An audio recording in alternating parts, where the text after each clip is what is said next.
Hi there. Welcome to New Tracks Modeling. New Tracks is an exciting new digital opportunity to obtain mentoring to help you improve your modeling. You will meet talented modelers and manufacturers from all over the world who share their model building skills and artistic advice. Improve your modeling and increase the confidence in your modeling efforts. Share your building efforts with fellow modelers and have some fun doing it.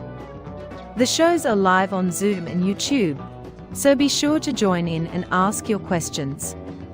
Now here is New Tracks founder and your host, Jim Kello, MMR. Well, welcome everybody. Thank you so much for being here this evening. Pat, if you could put me on the screen. I do appreciate so much you coming this evening. Hope you come back often and tell your friends about us. Father Ron is not with us tonight and won't be with us Saturday. He's traveling this whole week and doesn't have access to his Zoom. So we wish him safe travels, and hopefully he'll be back with us next week. I've got several announcements that I'd like to make before we start the show. One is, you've heard me talk about this many times. It's the Walters 2022 Scholarship Program. Pat, if you could get me on the screen. And it starts, it started last year.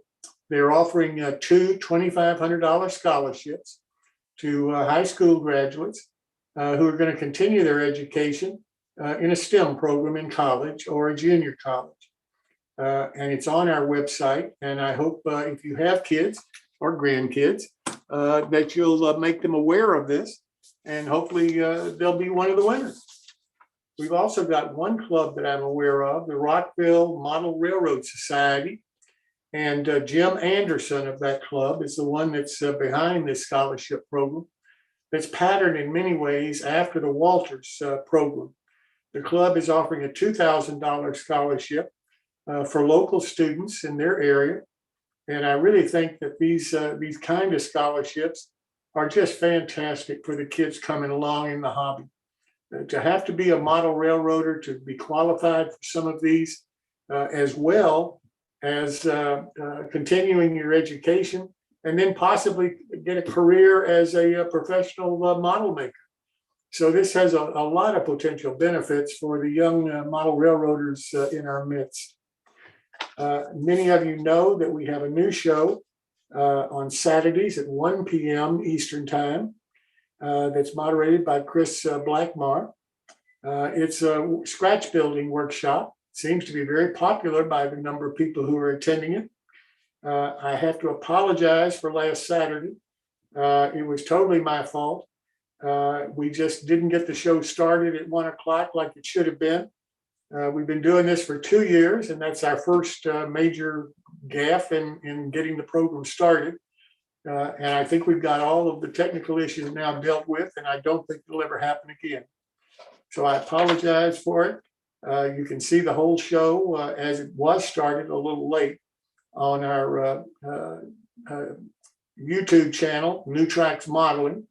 So if you missed it or it wasn't there and you just gave up trying to wait for it, then you can see a complete video of it on our YouTube channel.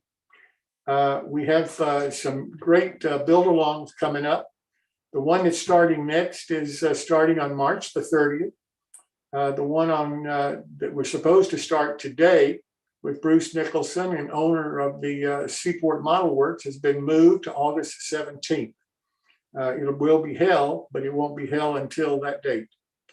So we have the first one right now starting March the 30th, and that's Rick and Marie Hunter starting to build a Hunterline 50-foot queen post covered railroad bridge in all 4 scales. It's got a great discount connected with us, and I'm really looking forward to it. This is Rick and Marie Hunter's third time on the show doing one of their models, and I really can't thank them enough for their interest in the show and for their participation. Starting April the 6th, David Vaughn, the owner of Wit and Wisdom Models, he's going to build his model of the Nighthawk Cafe, which is a model of John Armstrong's diner. that is really famous in the past. Jim Murphy is going to be building it.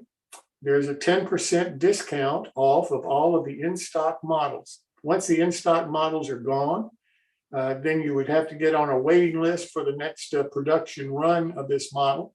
And in some of the scales, it's already gone. So if you want to be a part of this build along, now is the time to order your kit and get ready to start the build. It's a fantastic model of a real historic model railroading structure. Jim, if I can interject on the Nighthawks model, there are still plenty of HO and N scale models available. Thank you. Thank you so much, Jim. And I really do appreciate you stepping forward to make the build. I can't thank you enough for that. You may have been on the show last week when I talked about Alan Piepass's request to get some help in how to build in brass. I'm happy to say that we had 2 modelers contact him directly after the show and offer to help him in his modeling in brass. So if you have a question, we have a form on our website. Our website is newtracksmodeling.com. And if you fill out a form, then I'll make every effort possible to get an answer to your question. The next My Build is scheduled for April the 13th, where any viewer can show us the model that they've built or in the process of building. And we'd be happy to have a lot of people participate in this. We had a lot of people the last one in March, and I'm looking forward to the one in April. Chris Corse is the person who moderates this segment on it for us. Chris, you want to talk about this a little bit? Sure, Jim. Oops, a share screen right here. And can somebody enable my share screen for a second, please? While we're waiting for that, let me mention, if you have not been a subscriber to Chris's newsletter, Conowingo Models, I hope you'll do it, because his newsletter really is filled with a lot of good information. And I think Chris can tell you how to subscribe to it. Yeah, first we'll go through the My Build. The next My Build will be April 13th. Please email your photos to railrunner130@hotmail.com. And also, if you haven't participated before, please include a picture of yourself so we can present a title card for you.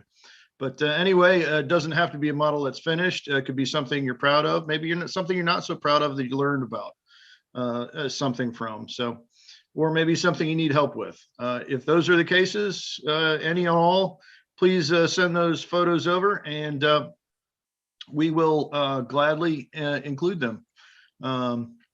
And as far as joining, getting hold of my newsletter, if you go onto my website, which is conowingomodels.com, then you can go in and there's a form in there where you, there's a tab where you click Contact Us, and then hit subscribe to the newsletter and put in your information. And I think there is a confirmation that's required, because I've seen some people not confirmed, but I've gone ahead and tried to push those through. So anyway, if you want to, if you're interested in my newsletter, that's how you would get it. And we usually send out about one a month. The last one went out a few days ago. So, all right, I'll turn it back over to you, Jim, and I'll put the info in the chat window. And All right, Jim, let me mention something, one other thing. Excuse me, go ahead. I'm sorry, Jim, step back. Can you also put in the chat room, you said Nighthawks models, I think it was. I can't. Yes. Could you put that in the chat room too, please? What do you want in the chat room about? Nighthawks model, is that what you just talked about? Right, with Wit and Wisdom is the company. What do you want me to put in the chat function? Wit and Women's or whatever, I can look it up, please. If you'll go to our website, Yes. newtracksmodeling.com, all of the information is on that website. One more time, what's the website again? newtracksmodeling.com. New Track. Gotcha. Thank God, Yeah. we'll do that. Okay, it's New Track. It's on the chat now. Yep, Ted put it in the chat. Okay, thank you. Sorry about interrupting. Thank you, folks. In addition to Chris's newsletter, I want to mention, and Chris, please talk about it. Chris has come out with a new kit in HO scale, and soon it'll come out in O scale. It's called the Kello Station. And Chris, I know that you talk about it in your newsletter, but if you'd like to talk about it tonight, you're going to be starting the build along fairly soon. So why don't you mention a little bit? All right, give me a second to pull the pictures up here. But this is a kit that basically what I try to do is pull out all the stops and make it as fancy as I could. It's a neat kit. Oh, here we go, right in the perfect spot. So I will go ahead and pull this up, and then we will go to share screen. Go to that photo. And there you have the Kello Station. This is the HO scale version.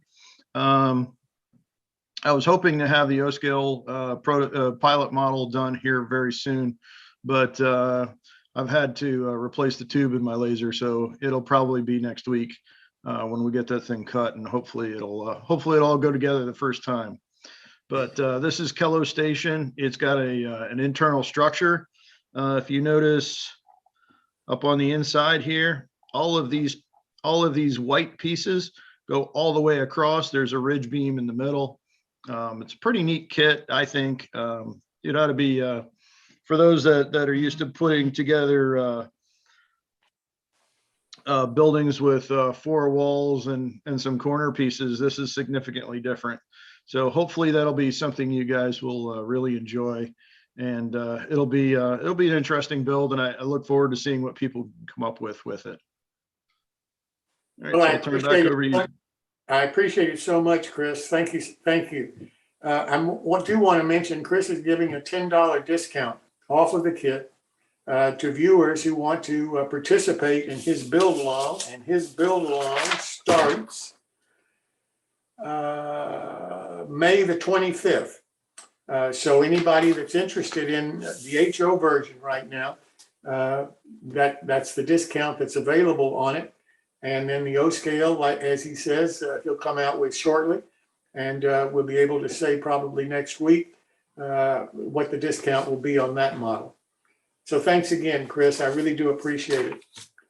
I now would like to, since we have a sponsor for the My Build, because the magazines that are sponsoring it say that really what they're trying to do is bring modeling back into the hobby.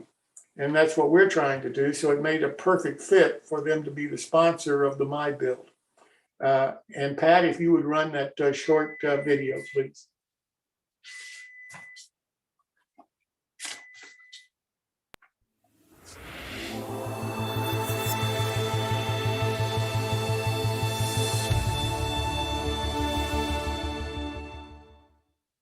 Welcome to the world of scale, O and S railroading.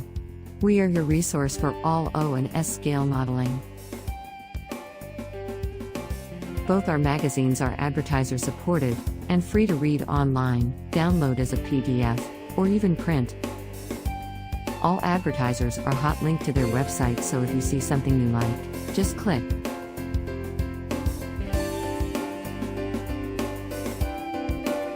Please check out our websites for the current issues. All back issues available free for the O-Scale Resource and the S-Scale Resource magazines.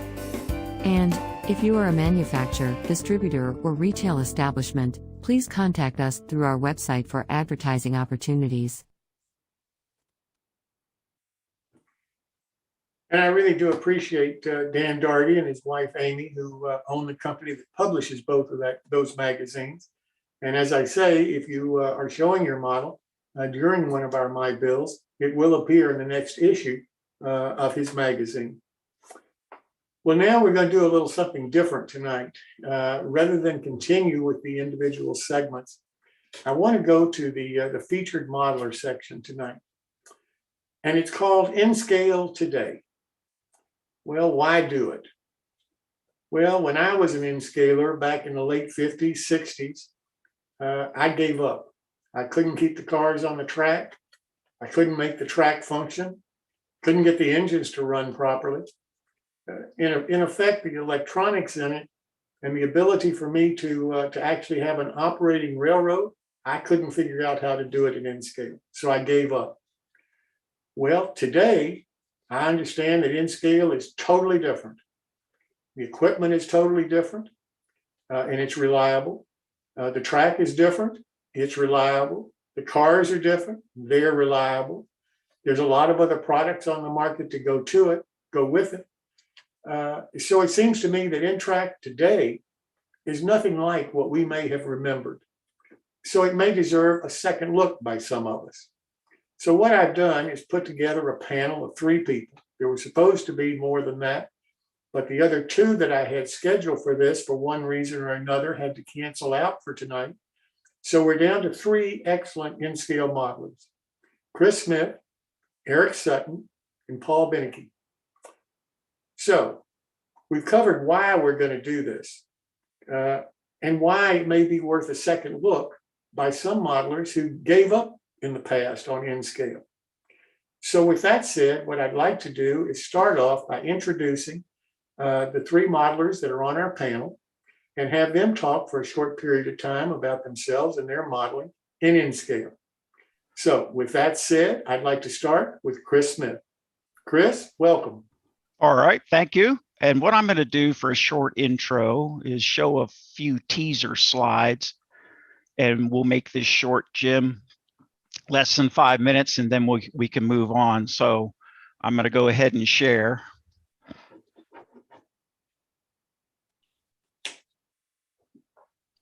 All right, N-scale today. Well, I call it detail and precision. A little bit, most of you have seen this. I've been in N-scale since 1969. I have an operating layout.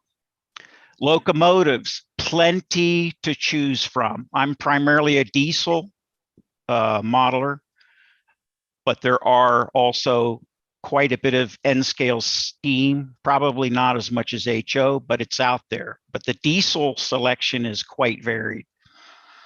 Yes, we use sound. I put sound in all of my operating locomotives. Most of the work I have to do myself. I'll tear down a new, fresh out of the box, get it prepared. I use a Proxon mill to mill the frames when it needs to be, and most of the time it does need some milling for speakers and so forth. I make my own speaker boxes if I have to. I use sugar cube speakers. Lots of planning involved, but it's worth it. I usually put my own lighting in the locomotives.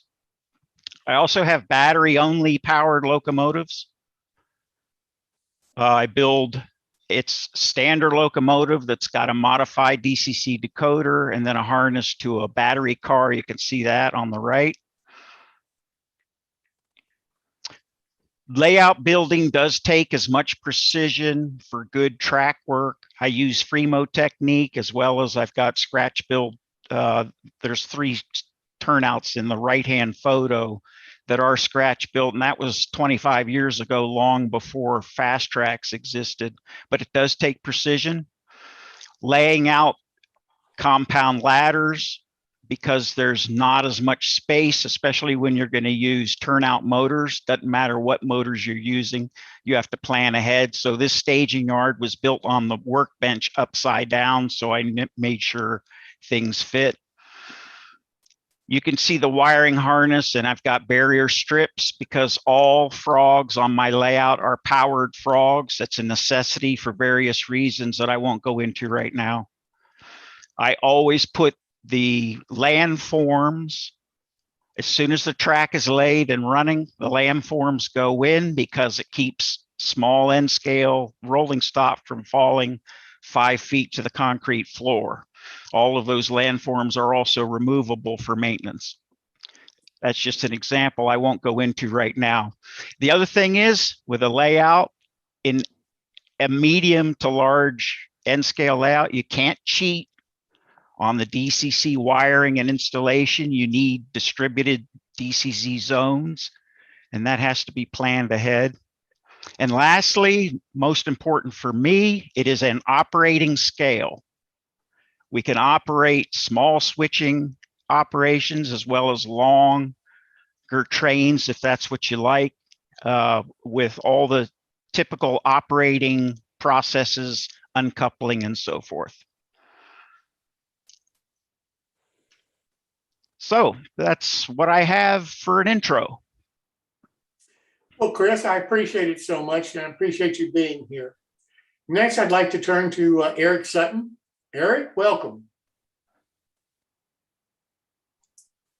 Thank you very much for inviting me on. Yes, sir. Um, I'm not seeing the video. I'm not seeing your face, Eric. you're not. That's interesting. I'm on the screen. Hang on a second. There you are. All right. Well, that's a nice still of me. There we. Can you see me now? Is my Yes. head moving? Yes. All right. Great. Okay. I got into N-scale when I was about 10 years old, and my dad had bought me a Pennsylvania Railroad passenger set and then a freight set. Both of these were Bachmann sets. Had a great time with them for about 3-4 days before I started bending track and bending connectors. And I also have 3 older brothers who'd like to torture me, so stuff would get damaged on the way, but I had fun nevertheless. I kept that set up and through high school and would pull it out occasionally, but it was off, it was awful, it was troublesome. And I really didn't understand, that, although back then things were toy-like and transferring into, model, actual models, quality was still pretty poor, power, there was just all sorts of headaches with it. And I pretty much laid it aside until about 5 years ago and said, my kids are grown up. I'm going to start collecting again. So I started collecting, totally not knowing what I was getting into. You can see behind my shoulder, I have actually 3 display cases of stuff I've been collecting. They're a little bit of everything, old Bachmanns, MRCs, Limas, a lot of the old stuff that I've restored. And above that on the shelves is my Cato collection, which I've, I'll preach the gospel of Cato. I absolutely love it. And it works for me because of the way Cato had designed their systems to be built quickly and taken apart quickly. Now, this is philosophy is basically because in Japan, the homes don't have any room.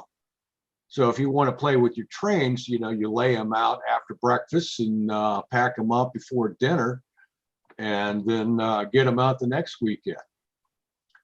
I'm going to do some share screens of my layout and to show you what I'm doing. It's rather rather large, and it's still in the mock-up phase. I think I'm on my 10th mock-up now because I keep on experimenting. The hobby's still new to me, so I'm learning every day. Anyway, getting back to the Cato philosophy, I'm getting ready to move in a couple of years, so my whole setup is designed to be broken apart and moved easily. So I don't have mountains, I don't have scenery, trees, and stuff like that. I just have basically an urban layout that is in various stages of being built. So without further ado, let me go to share screen and hope this works.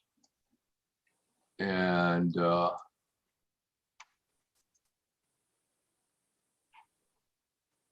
See if I can come up with anything.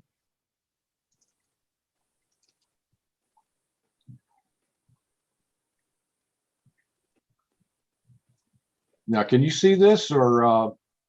Can you Is it- enlarge it? Because I'm seeing an awful lot of small pictures and then a little bit larger one on the right side is all I'm seeing. All right. Go to your I'm top pre- right. I'm brand new in shiny brass to Zoom. Top right. Way up, way up. Up at the top next to the X. Oh, right beside it, there's a square. Quick. All right. No, All right. I'm calling it up, but apparently it's calling it up in-house. Um, You want to share one picture at a time, Eric? Is that what you're trying to do? yeah. Yeah, double click on the Double first click on picture it. you want to look at. that should do it. All right. Then Did that choose pop? what, Double click on that picture that you want to show. All right. It's not behaving. Like I say, I'm brand new in shiny brass to this. Is that the side thing where my arrow is? Is that visible enough to everybody? Yeah, we can Not- see it. It's just not clearly. No, it's really not big. It's really not big enough, Eric. It should come up if you double click on that thing. All right, let me Under Oh. your recent files. Double click on the thumbnails to the left. Double click on it.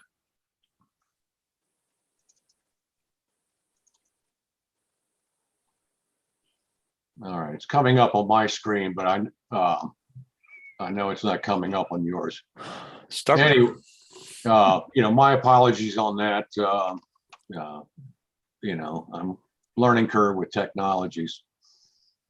Anyway, from what you could, are you just seeing the thumbnails? Oh, we can Basically, see it all. yeah, but it's not big enough to really tell what it's, for me at least. And Pat, Yes. while we're waiting for him to get the picture up, we're not getting the video on YouTube for some reason. Video. It never started. it's running. I'm It's watching running it on now. it's running on YouTube because I have it right here in front of me. Yeah, I it is can't- running. I can't, it may be, but it's not visible. At least it's not visible to me. It's stuck on Eric's screen right now. Well, it's got a 20-second lag, so it's going to be. Yeah. No. I'm saying I can't get even the start of it. I'm not getting anything whatsoever on tonight's show. You're not. It is running, and the chat is active in the video. Yeah, I'm getting all In kinds of YouTube. chat. All right, I'm gonna abort because I'm gonna be sitting here just doing stupid things. I'll have to learn this in the future. Okay. But basically, my setup is the main part is urban environment. It's 6x8, expanding to 6x10 with a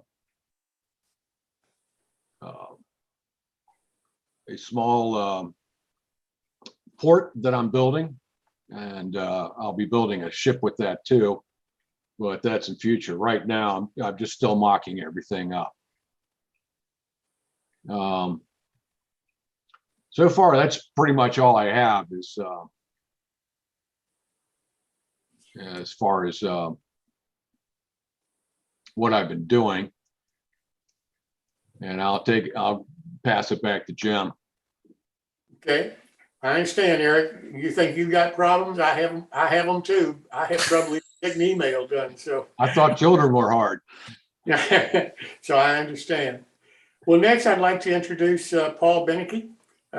Paul, welcome. Thank you. Stop sharing, Eric.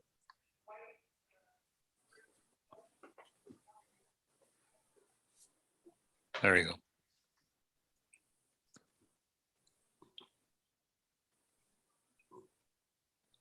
Paul, where is he? I don't see Paul.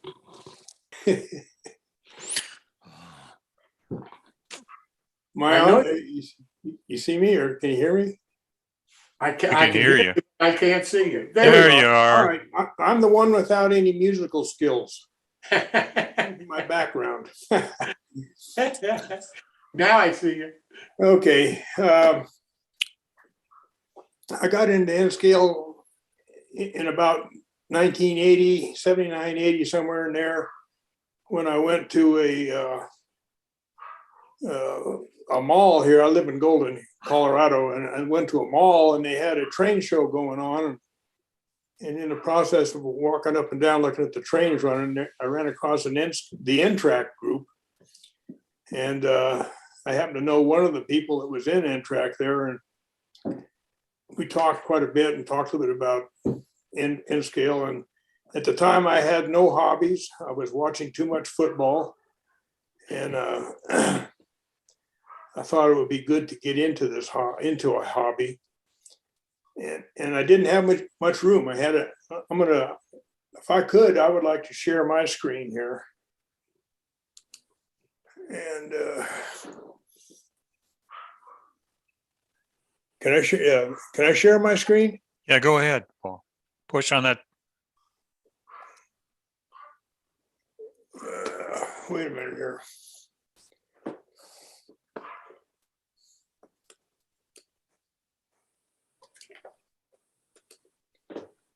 Now, is that showing up or not? No, there it is. No, It's just thumbnails. I'm having the thumbnail same- pictures. I'm having the same look as Eric. Let me, Pat, he can just double click on them, can he? Yeah, you should be able to double click There on you it. go. There you How about go. that? How Yeah, about got it. that? okay, here we go. Finally, I'm technically obsolete also. Anyway, my railroad's a Grand Road. It's an N scale and we're in this today. So here we go. The only room I had was up in the attic. And so I built a layout up in the attic. And after about 3 years, it was totally inoperable. And the reason was because the temperature changes broke all of the solder joints. So I talked my wife out into a room down in the basement, which is 9 feet by 13 feet. And I built a layout in it that went around the wall.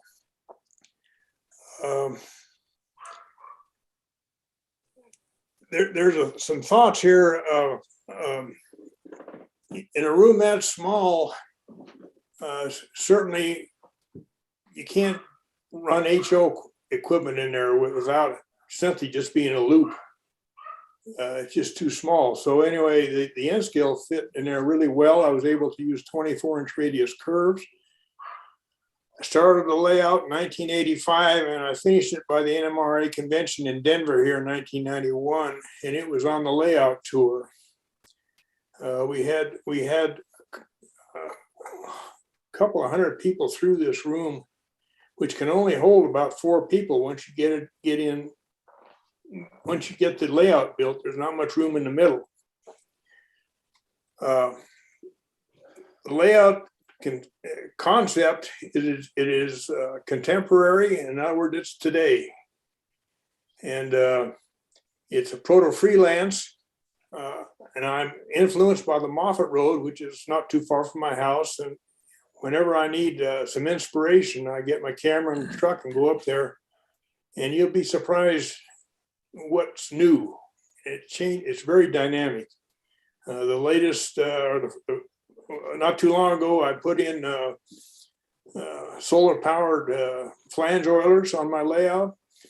And just most recently, I put in ATC equipment, towers and antennas and so forth. The layout in a room that small, you get 2 choices, in my opinion. You can either have a rail fan layout or a switching layout, and I'm not much into switching, so I put in a rail fan layout, and I'll show you a few pictures in a minute here. But I have no switching. There's no way to pass because the room is just too small. If I had a passing track, you would have to be through a double tracked tunnel. And I'll promise you in the West here, there are no double track tunnels. You can have two tunnels side by side, but not double track. Whoops, didn't mean to do that. Well, what the heck happened there? I want to go back. Hang on a second here, gang. I'm getting myself in trouble here. Okay. The train, I really love N-Track, and I run long trains when we have N-Track shows. And on this layout, I have storage tracks, and the longest one can hold 55 cars, and that's what I have in there. I have a 55 car coal train. The shortest is a 20 cars, but don't be fooled by that. But those cars are auto racks, so they're 96-foot long, 96-foot long cars. It's a pretty good sized train also. I use lots of DPU. If you go up on the Moffett Road today, there's lots and lots of DPU operation, and that's what I do. I have seven staging tracks and 7 trains on them, one of them being Amtrak, and I use DCC to control the system. Now let me get going here. Let's see. Let me get this thing back together again here. Okay, here we go. This is the upper level, which is the viewing level, which you can see, and it is nothing more than a twice through loop. The lower level is where I have the staging. You cannot see it. You have to have an ability to know where the trains are, and I use infrared detection. This is what you can do in N scale. This is these are Cato SD70 ACEs. I'm with Eric. The Cato probably is one of the major reasons that N scale exists today, because they have some terrific equipment. This is these engines, I've cut the handrails off and replaced them with brass, which means you can do some modeling. You just not just out of the box and put it on the layout and run it. My layout's Proto Freelance. It's called the Grand Road. You can put windshield wipers on these things. You can do all kinds of stuff. This is Amtrak at my depot in Terra Creek. These are phase 3 Amtrak engines. Like I say, I model contemporary, so these are no longer on the layout. This is obsolete on the way I look at how things are today. This is the other side of the layout from the last picture. I use DPUs. This train is a 45 car freight train with a 2x2x0 DPUs. This is Amtrak. This is the latest version, or latest paint version, version 5. Leaving my town, which is called Terra Creek. I scratch built the signals because you can do that in N scale, and it's small enough that nobody knows what you did. They can't see it. But these are 3-color LEDs. If you go up on the Moffett and look around, they took the searchlight signals out and replaced them with 3-color signals in what they call a deep hood, which is very deep. And the idea is to keep the snow out so you can see the colors when you're running a train. This is back to the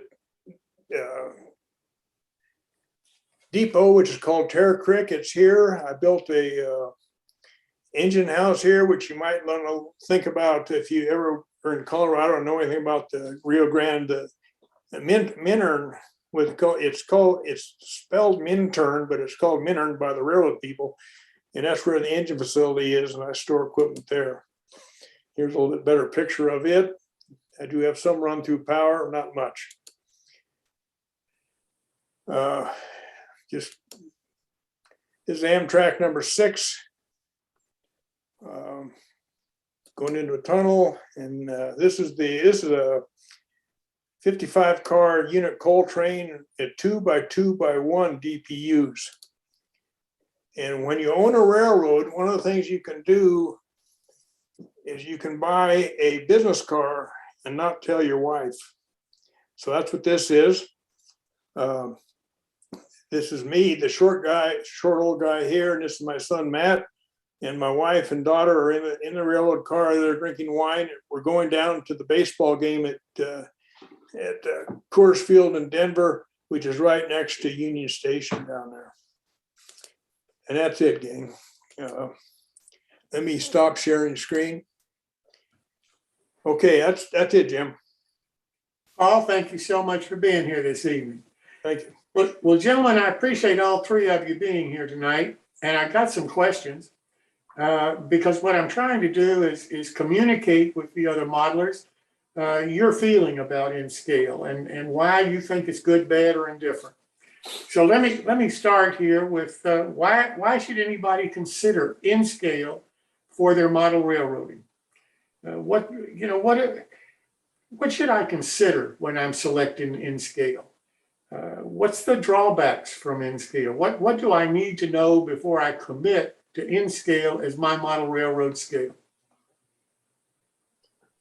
Well, I'd start, and then you guys jump in here, but I'd start with basically how much room do you have?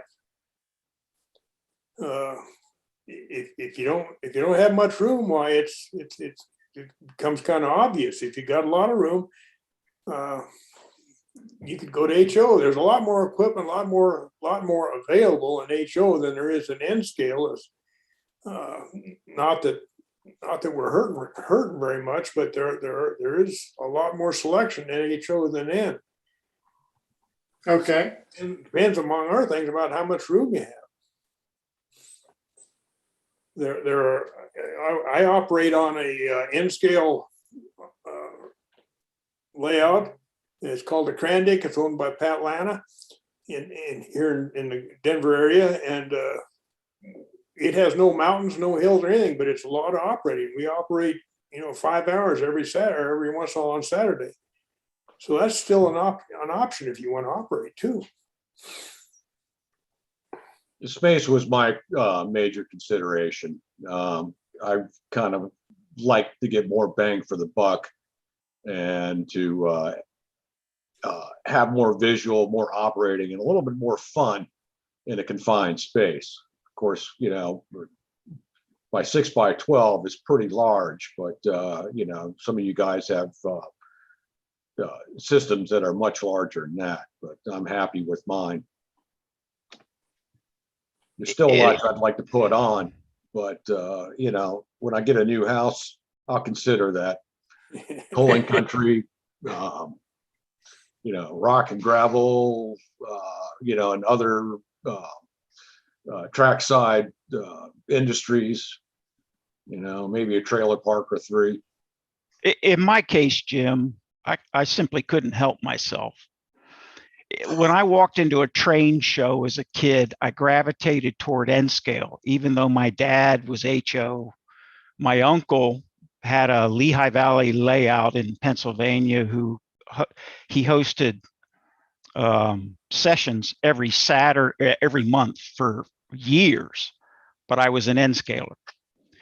If I had, and what I tell new modelers when they're trying to decide what scale to choose, I say you've got to go with what you're attracted to, regardless of any other outside factors. If I had 10 square feet or 10,000 square feet, I'd be an N-scale. That's just me. I got you. For me, it was when I tried it out, we lived in an apartment, a small apartment. And I had a 2x4, and that was the maximum that I could use. So for me, it wasn't an option. I mean, I went to N-scale, and I couldn't even get it to go around the corner. So I gave up. But those were back in the good old days. Yeah, it was 40 years ago, Jim. There's a lot of technology has changed in that length of time. I understand. So let me ask you this. How does N-Scale run? Do cars stay on the track? Does the motor power run well? Is the track reliable? Do the switches work? I mean, how good a scale is this? Reliable enough that an investment, in my case, in sound, additional lighting, working ditch lights, and other details on each locomotive, including 4-axle small locomotives, is worth the effort. As a matter of fact, you can actually improve on what are already well-running locomotives with the right kind of decoder that enhances the motor capability to where I can get that proverbial tie per minute movement. And that's important to me for switching operations in prototype operating. So Chris, let me ask you then, if that's, you say it's N-Scale all the way for you, and you have all these, are you strictly new locomotives or are you old locomotives? Are you installing your own decoders and sound, or are you buying them with already done by the manufacturer? My locomotive fleet dates back to the early 90s when Atlas, who led the way in improving N-Scale, came up with a split frame. Not originally, they came up with an HO-like frame, but quickly went to a split frame mechanism and a good motor. They were built for Atlas by Kato. And so that fleet has been modified. I do my own sound installs. I do my own milling. I do my own wiring, disassembly, reassembly, custom painting, because the models from that time freight to today are worth the investment. They run so well. Now you can get models off the shelf with sound installed, but that's only the recent 5 or 6 years that that's been the case. Yeah. I'm an HO guy myself, but I am doing installs for a customer in Baltimore, and I have balloon fingers, which doesn't help working on N-Scale. I'm installing the sound for him and the new decoders, and he's got a whole fleet of old locomotives. And I'm cursing every one of them that I do. Ralph, what are you saying are old? Do you know what the dates are, perhaps? Well, okay. No, I don't. This is an old Kato unit. No, you're not going to be able to see it. This is an old Kato unit that I've had to, I don't have the milling machine or anything to cut the chassis down. I was not going to sit for hours gumming up a file, trying to file it down. So I took it out to the table saw and chopped down the back underneath the decoder so that I could get the speaker in. And then you have to consider the old light bar that comes with it. The LED had a nice long leg on it, and those LEDs are hard to come by these days. I'm just finding it very difficult. I have 39 of these locomotives to do for him: Atlas, Intermountain, and Kato. So they not only were they sound and decoder, they were paint job and weathering. Ralph, I hope you get a lot of money for that job, because that's going to be a lot of hard work. Yeah. Yeah, I've got a little bit of everything. I mean, Mahano, MRC, and of course, nobody's collection is not complete without one of these little babies, the Lima Pancake motor. And this one actually runs. So my stuff goes back to, the early days of Yugoslavia, all the way up to, the latest and greatest of Kato. As a matter of fact, I'm waiting delivery on a new Kato steam engine. God, the name escapes me right now. But So I'm still collecting, you know. I will not overlook an old engine if I can get it up and running and, just putz it around the track under DC for a little bit just to go, good old days. Yeah. In the early 80s, while I was stationed in Germany, the dollar was pretty good on the Deutschmark at the time. It was West Germany. And Mini Tricks and Arnold Rapido and had, of course, it was DC mostly back then, German prototypes that I started purchasing, and they ran so much better than our American prototypes. But then Atlas came out with an RS3, and it changed the whole game. That was a Kato built, I believe, RS3 that Atlas marketed about 1982, I want to say. Yeah, that's about right. But the German stuff ran better than any of the American at the time, as I recall. That's when they started to go forwards in proper speed instead of backwards at full speed. Let me ask you, Getting back to your original, Jim, getting back to your original question about how they run, if you go to a train show and look at N-Track, we run 100-car trains all the time, and they can be coal trains, they can be refrigerator cars, sand hoppers, things like that. But if you look at layout, maybe 20 by 40, 60, 80 feet, wherever many people show up, each one of those modules has individual track work in it, and every individual that puts that together has various skills in putting track down, and you can run those trains for hours and they don't fall off the track. I run my train when I have an open house. I turn the train on and walk out, and I never go in that room again, and it runs for 8 hours because you got to do a little bit of, make sure when you're building it you have some reasonable track work laid down. And unfortunately, because when I built my layout, which was in 1980, there was no Code 55 track available. There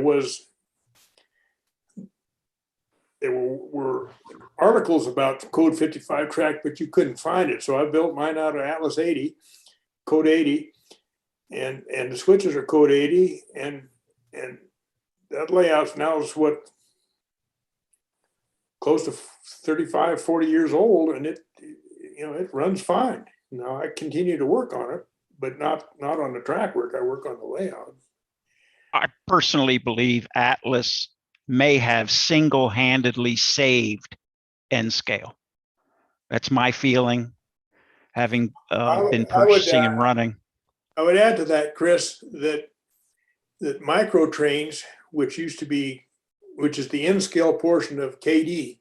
Yes. The micro trains came out with a set of trucks and couplers, and that is my standard. I don't care how much money I spend to buy on a new car and what kind of trucks it has, whatever it's got on it, they're coming off, and I'm putting micro trains, couplers and trucks on it, because I think micro trains is still the standard. Yes. No matter how many other well-running copycat systems there are, micro trains is still the standard. Yes, and some of the new stuff is kind of bad. I've had some really bad luck with couplers and stuff trying to make them work, and yeah, I can specifically tell who you're talking about as well. Yeah. Yeah.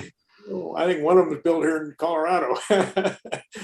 But yeah. So what you guys are saying is you've really got to pick and choose the manufacturer that you're going to use and kind of standardize to that manufacturer for trucks, couplers, cars, engines. It helps, but wouldn't that be the same in any scale?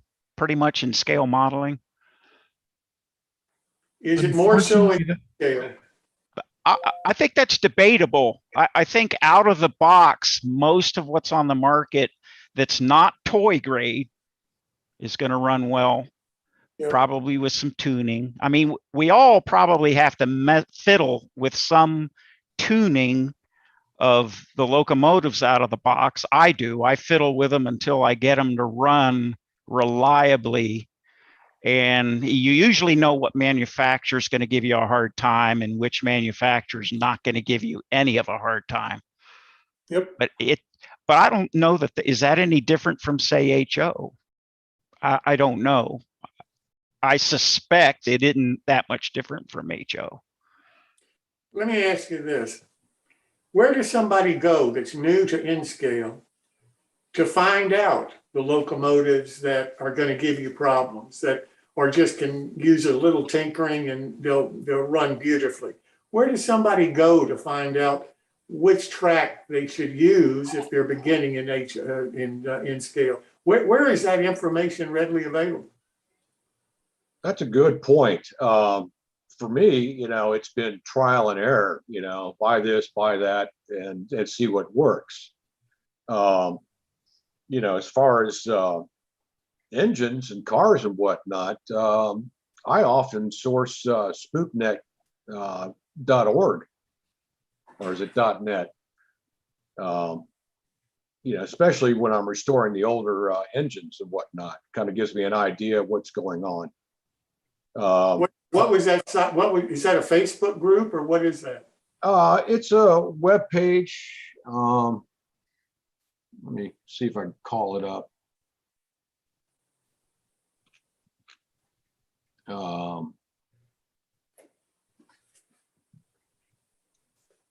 I personally, I would. Spookshow.net. I'm sorry. Spookshow.net. Yeah. It wouldn't be Facebook, but it might be Facebook. There, unfortunately, with something like Facebook, there's so much bad information being put out. Hey, look, I bought this locomotive. It runs great. But then again, when you find out who manufactured it, where it came from, that can be a problem. But there's still also a lot of good information on Facebook. Yeah, the best thing is a group of people that know what they're doing would probably be that. I mean, the division, NMRA division, perhaps a club. Model club. Yeah, people that actually run the locomotives and so forth. Chris, good point. If you go to a train show and there's an N-track group there are a whole bunch of guys who know what they're doing and what they're talking about. Absolutely. And if you're an NMRA, there's generally a division in your area, and you can go to those meetings, and there'll be some N-scale people there, and they love to talk about it. I wish there were more Fremo N groups. Yeah. But they're a fantastic resource for very good work. Yep. And their requirements are pretty precise. So a Fremo group would be my first choice. I wish there were more. My region of the country has no Fremo. West Coast does, some in the northern areas. I'm not so sure about the East Coast. Some of you guys listening might know. Let me ask you this, guys. What about the framework? Is the framework more picky in N-scale than it is in the other scales? It's the same as HO. You better do a good job. You don't have to. It drives me nuts, but you don't have to have something that'll hold a tank. Right. You just need to have a good sound Elgerder framework or whatever you want to use, and some good, depending on where you live and so forth, good plywood road bed, and then put some soundproofing on top of that if you wish, and some cork road bed, and you're home free. There's nothing unusual about N-scale. What about a prototypical modeler who wants the operation to be like, it needs to be prototypical? Or he has a switching layout, again, because of space, but he wants to have it prototypical. Is that possible in N-scale? I believe absolutely it is. Sure. For the major roadways and even some of the the ones that have been absorbed over the in the 70s. You know, I mean, there's a ton of Union Pacific. Of course, there's Amtrak. You know, if you want to do modern, there's plenty of stuff from the 40s on to the 50s and pre-war. You know, it's all out there. It's just a matter of you know, how anal you want to be and setting up your track system. Good point. Well, let me ask you this. For N-scale, I hear different people talk about different standards. I hear NMRA standards. I hear NMRA 6 standards. I hear N-track, different clubs. What standard should I use? Where should I go for a standard if I choose N-scale? Right behind you on the wall, NMRA. Right. And the manufacturers are doing pretty well at that, at least for track work and locomotives. And as for, you know, layout and modular standards, N-Rail's sort of a group of all of the different modular groups they're trying to coalesce. Yeah. Will have plenty of documentation on the layout part of it, but the manufacturers are doing just as well with NMRA standards as HO manufacturers are. Gotcha. What about this T-track that I keep hearing about? That I'm not familiar with. I'm not familiar with that either. That's a Kato sectional based concept, originated pretty much in Japan. You know, they don't have the space. A modeler could build a 1x1 T-track module using Kato's standard straight pieces, either a 2-set or 2-track straight or a single track straight, usually 2-track. Then they could get on a bus with that sitting on their lap and go to a meeting with other friends and put together a tabletop running layout. Right. And it has caught on quite a bit in the US as well. Divisions have T-track layouts they take to shows to show various groups. And what's interesting is at least 2 divisions I know, other scale modelers involved in other scales tend to participate by building a module here and there. Well, are there standards for those modules, those small modules? Yes, there are. Is that NMRA standards or? No, it's T-track standard under the N-Rail group. They can point someone in the right direction. You can actually buy module kits that actually build the module from companies. I think there's a couple, 3 companies. Clark could tell you about that.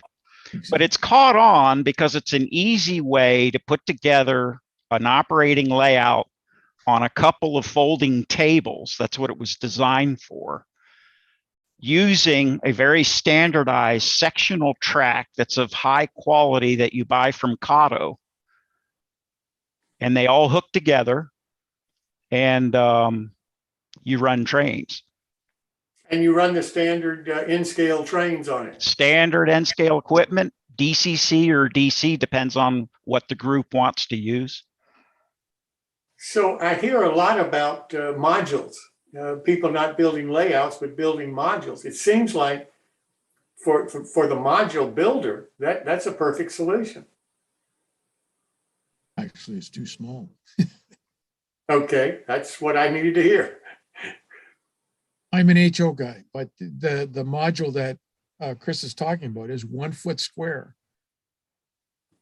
And you just keep adding 1 foot square. Now, there's nothing to say that you can't make it 2 feet long or 3 feet long, but then it defeats the purpose. Yeah, they do have kits for two section or 2 foot by 1 foot, as well as 3 foot by 1 foot. But it was designed originally as 1 foot squares that everybody brings, and you hook them all up together and trains run. Gotcha. See What about? it whatever way you want. Well, let's talk about scenery a minute. trees, scenery material, structures, figures, all of the stuff that other scales have. Does N-scale have all of that? Sure, Yeah. sure. But you can look at Paul's work and see, I mean, there is no, it's not shy. What about kits? What about scratch building? Is everything just pre-made? You buy it, open the box, put it on the layout? Well, you can do that, or you could, you know, go to eBay and buy broken pieces. They're often being sold, The laser and you can start companies? kit bashing. You know, make Laser up your own cuts? building. You can build out of wood. You can build out of paper. There are places to go where you can print yourself a cardboard house, and you know, from a distance of about 4 or 5 feet, they look very realistic. It just depends on how intimate you want to be with your modeling and your scenery. You can scratch build trees, you can buy them pre-made, and I think most of them are wire, so you can actually customize them a little bit. Is there anything that's not available in N-scale that you guys would like to see? That's a good question. I can't think of anything good. All you do is, if you get in trouble, you figure out what they did in HO and either scratch build it, or somebody will sell it to you eventually. Yeah, and exploring options on, you know, for my track, you know, I've seen there are modelers out there who will custom build you, you know, container ship, Yep. drawbridges, lift bridges, you know, all sorts of stuff. Anything you possibly need, you know, for a container port, like the huge sky cranes that hang over the ships and load and offload. You know, it's all out there if you got the money. I suspect, Jim, that the steam era modelers could do with more selection in steam locomotives. Yeah, Yep. probably right. We're really good in diesel. Not as good in first generation diesel, but from second generation on, we're pretty good in diesel. I suspect the steam modelers would like more. Gotcha. Yeah, it's amazing how the small shunters have all disappeared, you know, because nobody just wanted to try to put motors in them. But that's also true of HO too. I just read an article, I'm not sure which magazine, but they were looking for 060 switchers and so forth in HO scale because they're not being made anymore. And what was it, 440s, engines like that? Yeah. So I think the manufacturers are looking at the money and saying, well, it's going to cost this amount, and it's going to cost the same amount to make this one. But if I build a bigger engine, I can get more people interested in it. And so they make more money. What about the promotion of N-scale? Is N-scale really being promoted, I mean, to new modelers, or, you know, what, do you have any thoughts on the need for promotion for N-scale? I really haven't seen that much. You know, even talking, my son's in their 20s and one's a teacher, and, you know, the kids never heard about it. I plan to take a little bit of my tracks and whatnot and build up a little mock-up for them, you know, and introduce them to the hobby. But right now, it's basically a gray-haired hobby. We're better off than O scale. That's for sure. Yeah. Yes. Now.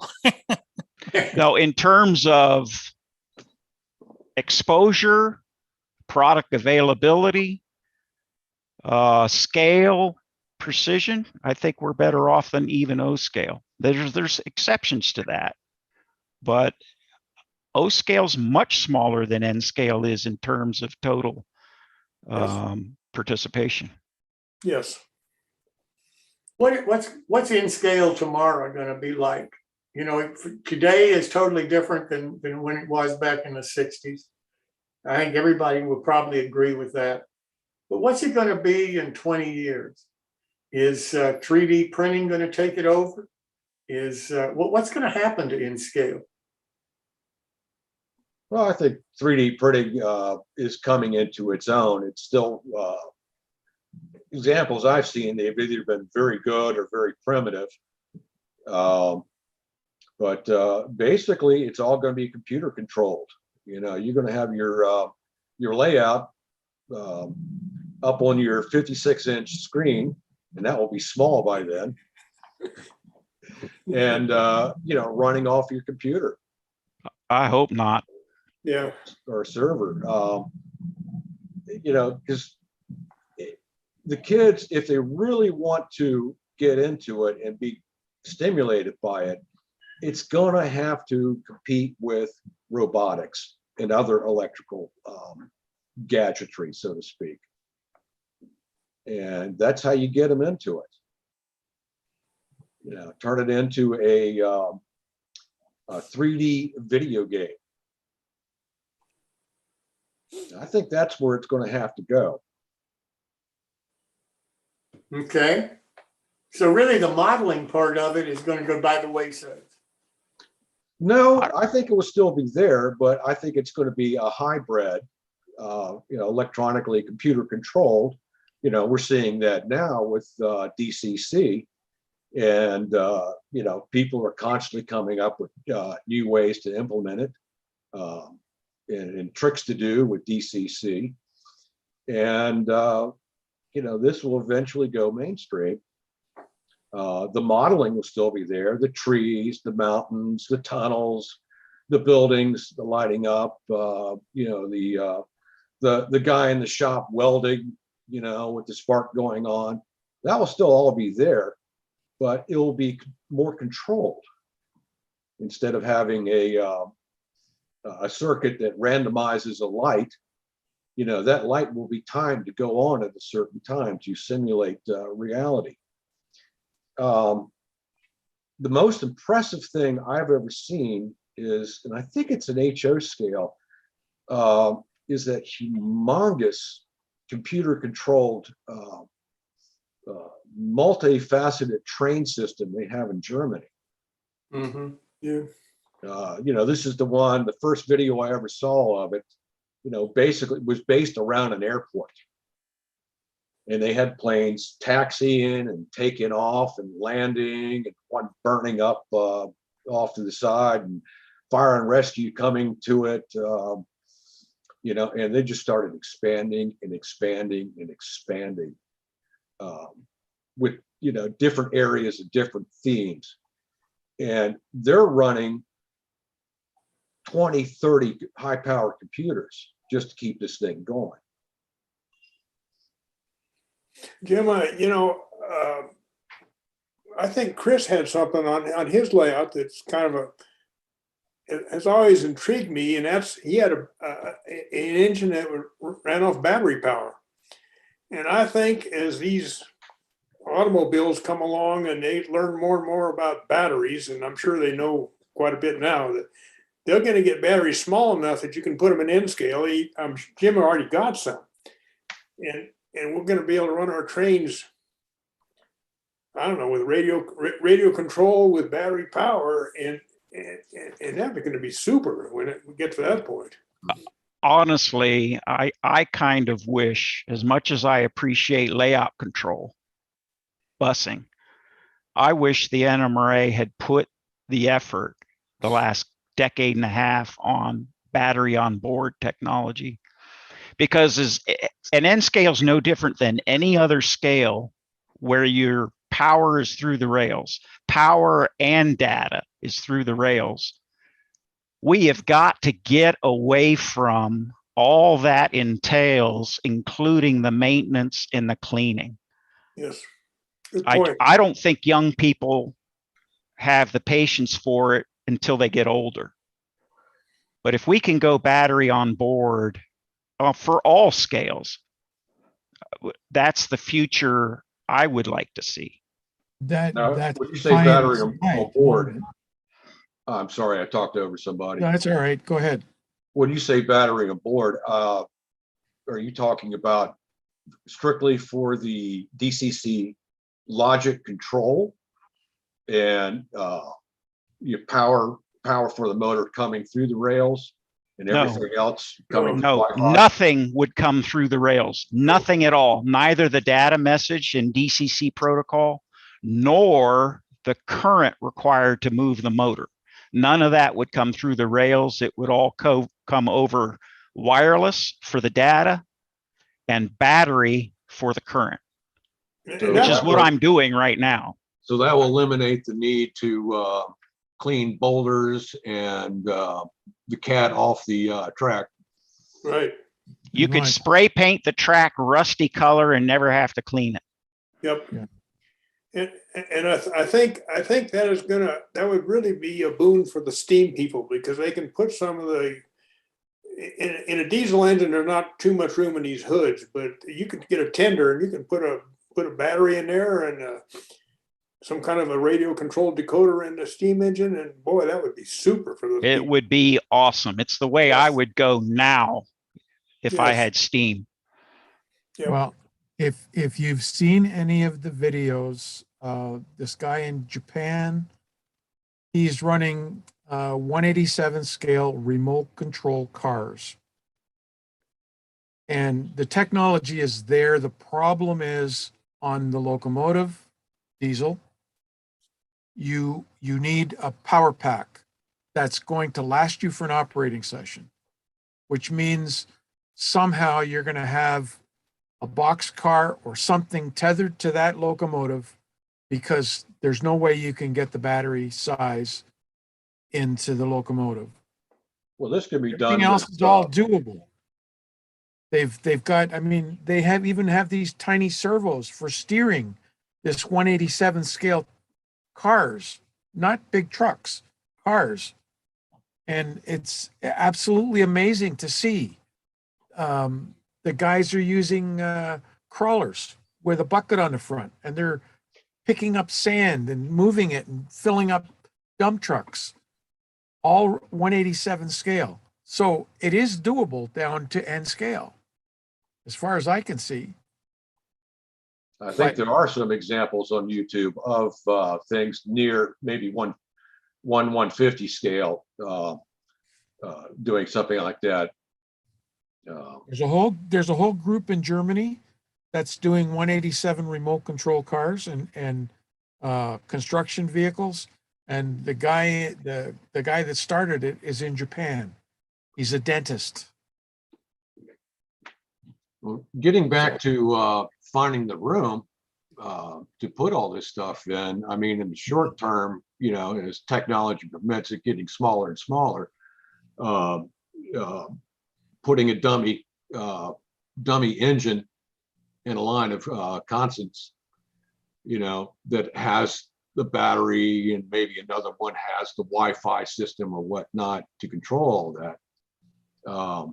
You know, I'm really not up on that electronics, but, you know, even throwing in a slug or two for battery packs. Yeah. You know, for the short term, that would help the technology evolve. Well, listen, gentlemen, I really do appreciate it. Let me stop here a minute and ask the viewers, you have any other questions for our panel? I have one more. Oh, you're talking about, okay. Please go ahead. All right. An Atlas SD9 or SD26 or something like that. What type of decoder are you using in that? I cannot find one to fit. I have. Do you know how old the shell is, or the SD9 or 24? I don't think we've had Atlas's 24s. You remember, Paul? I mean, it's been over a decade since that model's been on the market. Yeah. That's right. Ralph, have you looked at Any dates? TCS's long form factor drop-in N scale decoder? No, I haven't. Look at the TCS line. Now they're not sound, but look at the TCS line of decoders. They have medium, long, and shorts designed for a lot of the Atlas locomotives. Right. I'm not familiar with the SD24's split frame design, but it's probably standard for Atlas. Yeah. I know, the layout I operate on, he runs a lot of SD24s and GP20s. It's DCC, Paul. Yes, everything's Yeah, DC. we ought to ask Patrick what he's running in those Okay. and get Ralph an answer, because it would save him a whole bunch of time. He doesn't have to adapt to milling the shells or the frames. Yeah, I'll ask Pat and I'll give it to Jim, and Jim can get it to Ralph because I don't have Ralph's Yeah. email. But There's that's the, yeah, that's the local I'm referring to. well, that's a good looking engine. As far as I know, it's an SD26. That's what's on the box. Ralph, can you send me an email so that I can forward it theirs to you? You've got my email. I got Clark, your email. yep, you got it from Clark. Oh, I got you. Okay, I got it. My guess, Ralph, it's going to take a TCS long version drop in to make that work. Okay. All right. Maybe a medium. TCS actually, I think, has a compatibility page on their website for that. Yep. So does Digitrax, don't they, Paul? Yes, they Digitrax do. has one. Yep. Yeah. Look under the TCS website. Now, Okay, it I'll wouldn't do be that. hard to put an ESU in there, but that's a sound equip typically, if you want sound. I don't know if you want Right. sound. Well, I'm looking at it. I have an ESU dealership, so I was kind of looking at that and talking with Matt Herman. At the moment, he doesn't have anything because he can't get parts. Yeah, he's trying to transition to the Locksound 5 Yep. for the older Atlas frames. Older, I say, last 10 years, 20 years maximum. Yeah. Anybody just else not have any questions? Is anybody awake out there? I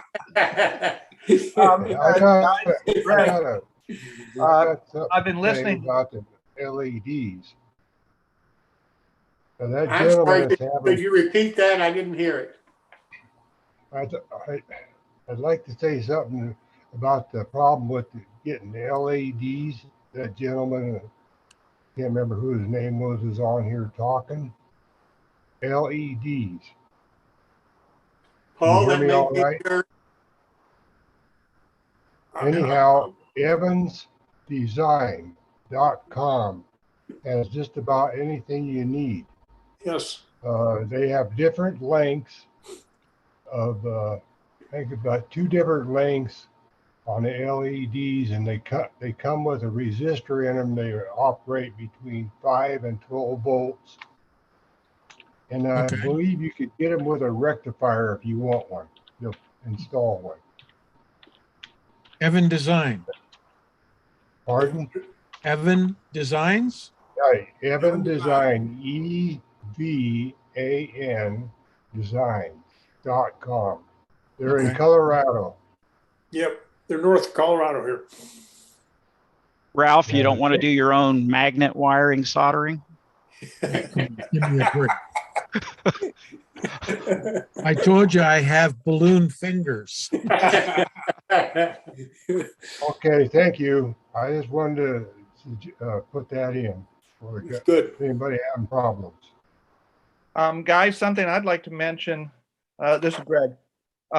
One of the common vendors that was on Jim's train show when he held them last year was Locofy, run by Piyush Garg. And I put his email, or the company email, in the chat. He's been making decoders that you can operate with your phone and run with a battery for the last few years. And it might be worth some people looking for who are interested in that type of thing. All right. Anybody else have any more questions? Yeah, hi. I can't help but notice that 2/3 of the N scalers here have stringed instruments in their background. Is that about a common number for S scalers? And maybe I should ask Paul what his excuse is. I'm the world's worst when it comes to music. Yeah, I'm more, my fingers have gotten stiff. So, you know, I'm from the school of 9 thumbs. I mostly collect now. This is, what's behind me is probably about a third of my collection. You know, it's guitars, pedal steels, dulcimers, hammer dulcimers. You know, if it has a string on it, I usually like to collect it. Well, listen, guys, I can't thank you enough tonight for being here and telling us about what N-Scale today is all about. I think I've learned a lot. I hope everybody else has, and I hope if you're interested in this scale because of space, because you want to run longer trains perhaps, or whatever your rationale is, I do think that N-Scale is worth a second look for a lot of us. So gentlemen, thanks again for all your help. The other comment that I'd like to make is I'd like to see if we can do this kind of a panel for the other scales. If S-scale modelers have an interest, if they'll contact me, then I'd like to try to put together a panel for S-scale, for O-scale, for HO, for Z, and see if we can't find out in detail more about the scales from actual people who are in it and who deal with the situation daily. So thanks again, guys. I really do appreciate it. And anybody have any final comments on the panel? No, just to thank you for having me. Yes, sir. I enjoyed it very much. Thank you so much. Okay. So now I'd like to turn back and go through some of the regular segments for our show. Let me start with our quick tips with Paul Thompson. Paul, welcome. Hi, Jim. Okay, let me just, sorry, I was sitting here modeling and listening. So I got a little rushed tonight, and there we go. Okay, my quick tip for tonight is sort of something that came out of a train show that I was going on to in the last little bit. I hope you can all see that. I think we're all familiar with model magazines that tell us what to do and what not to do, and full of ideas. This is upside down, but it's actually railways in the Niagara Peninsula. And there's all kinds of books out that you can pick up on the local areas that you've got. And I know a lot of the guys that are modeling, they do this all the time. But to the new beginner, you should take a look at some of the stuff that we can actually teach you out of real railroad stuff. What I've got here is a summary of equipment for a certain year for CPR, listing of CPR stations. All of this stuff is available in many roads. And if you're specifically looking for stuff to model or a specific era, then the information may be available to you with regular railroad publications. The other thing to do is to pick up books and magazines specifically on the railway prototypes. Some are bent for modeling, some are bent for historical stuff. But it's a wealth of information if you're wanting to narrow down a specific era to model or specific cars to model. And my own personal favorite, I have a collection of manuals for locomotives, and this kind of thing will allow you to run a locomotive more or less prototypically. Like if you have a manual for a GMD1 and you want to run the thing exactly the way the real railroad would, and you're looking for those little wee details to do it, a lot of times they're involved in the manuals.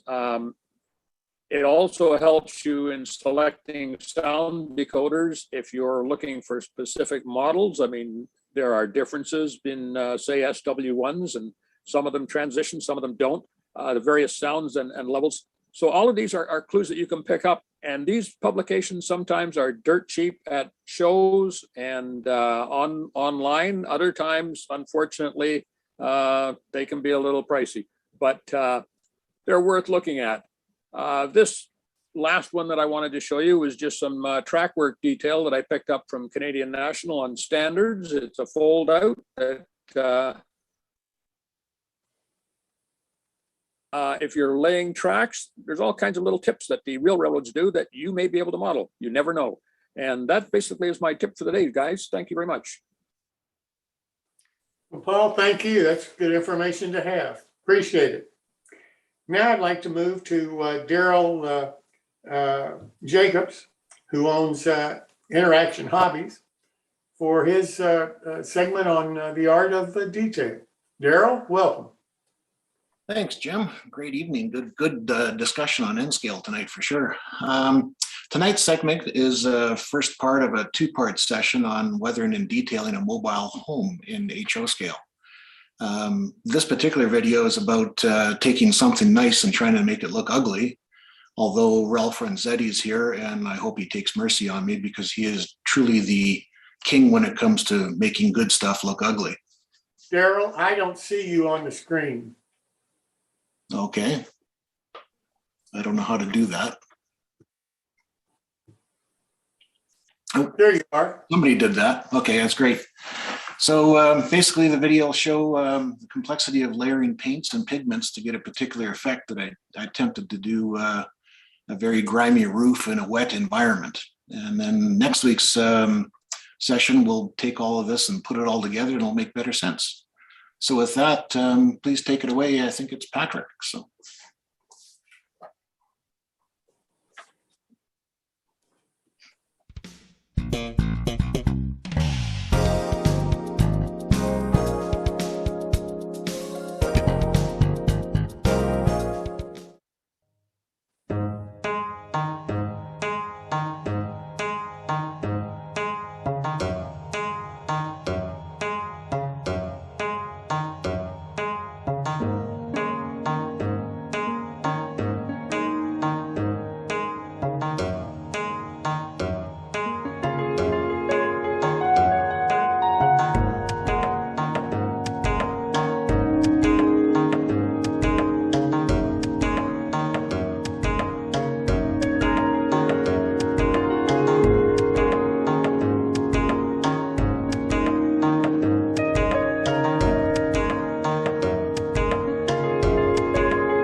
Well, there you go. That's what my roof of my old mobile home looks like. So when you live in Vancouver, that's what it looks like anyway. So back to you, Jim. Thanks so much, Darryl. I really appreciate it. Thank you so much. Question. Yes, sir. How did you pick your music? I'm sorry about that. My ear is still bleeding from the music there. So. Oh yeah, but how did you pick it? Where'd you get it from? Oh, it's there are libraries on YouTube for that are licensable so that you can use them free. So just kind of, it seemed to fit the mood. So that's why I used it. I'll admit it was different. Anyway, now I'd like to turn to Paul Schenk for part 2 of his presentation on how he builds his yards. Paul, welcome. Welcome. Thank you. Let me pull up the PowerPoint for it. Had some fun going and adding more things to what I did last week, because I managed to get through everything that I pulled together last week in 20 minutes time. Today, I'm going to watch the time, so I know I'll keep it down to 15 minutes. So here is part 2. On YouTube, our Piedmont Pilgrimage posts the videos from our October and November open house that we do, but this year was still largely virtual. So there's a nice 6-minute video of mine for people who want to look at the whole layout and how I got going with it. So with let me click on there so it'll go down. There we go. A couple more yard configurations to make sure that I covered a few extra things. Some of these came out of a 1955 edition of Model Railroader. John Armstrong wrote the article, so I'm going to borrow from some of his wisdom. I love this particular one that has a nice sloping yard on the left where the cars can, in theory, roll down on their own once they get past the hump at the top.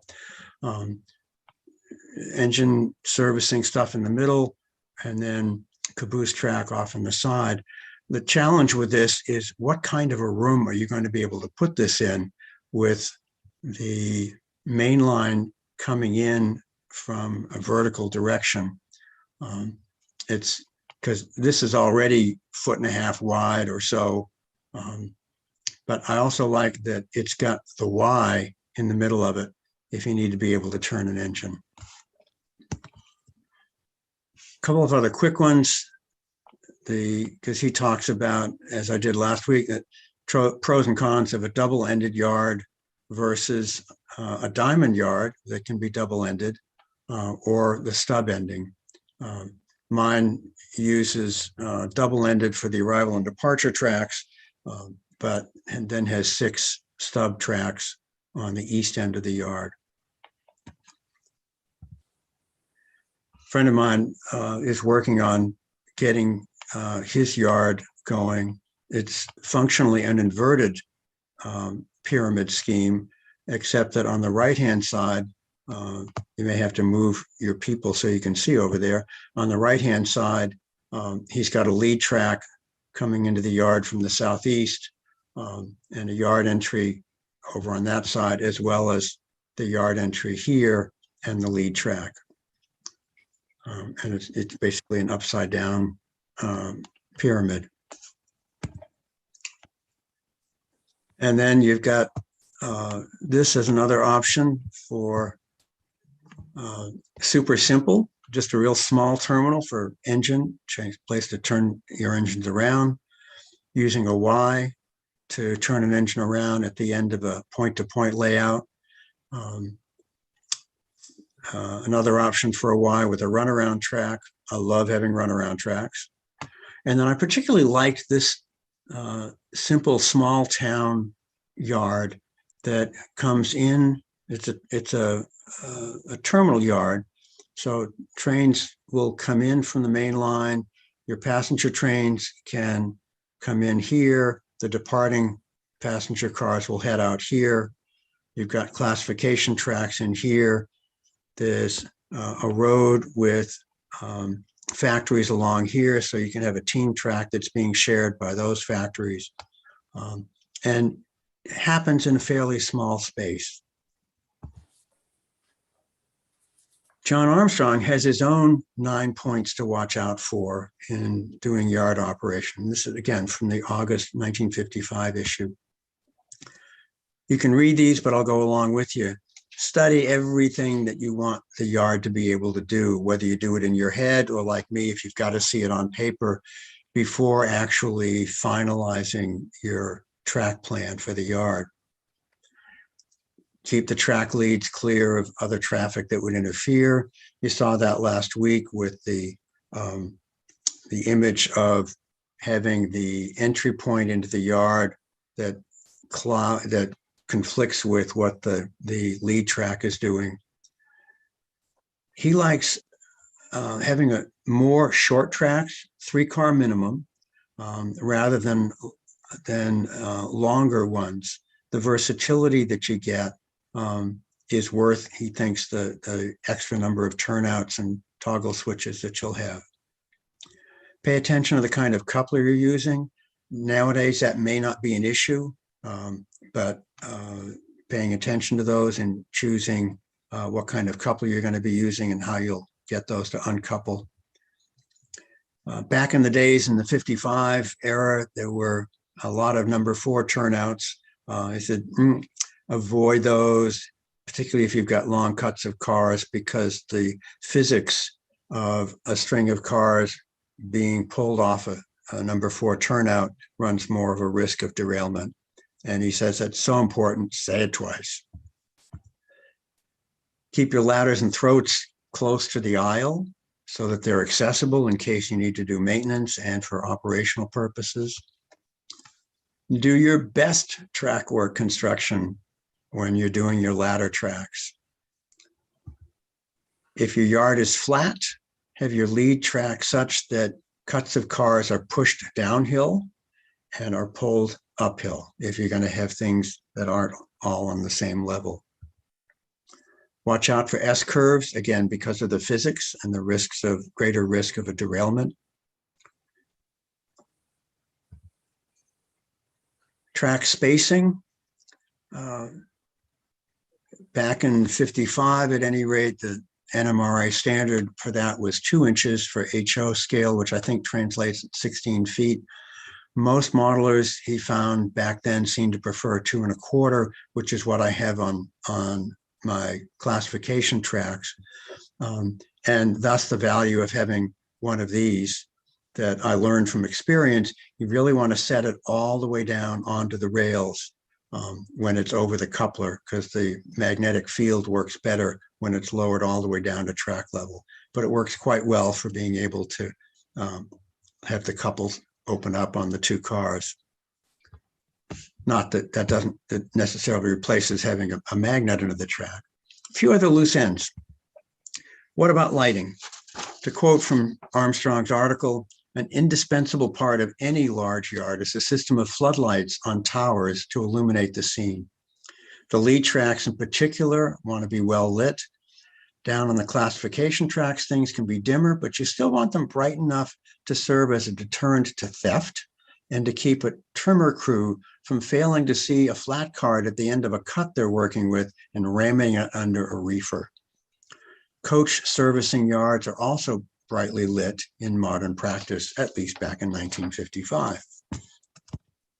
Terminal versus through yard. He seems to clearly prefer a through yard. The idea for him of having, to quote him again, there's no point, simply no point in rolling a 10-car train up to the end of a branch, interchanging the engine and caboose, and then heading back up the line.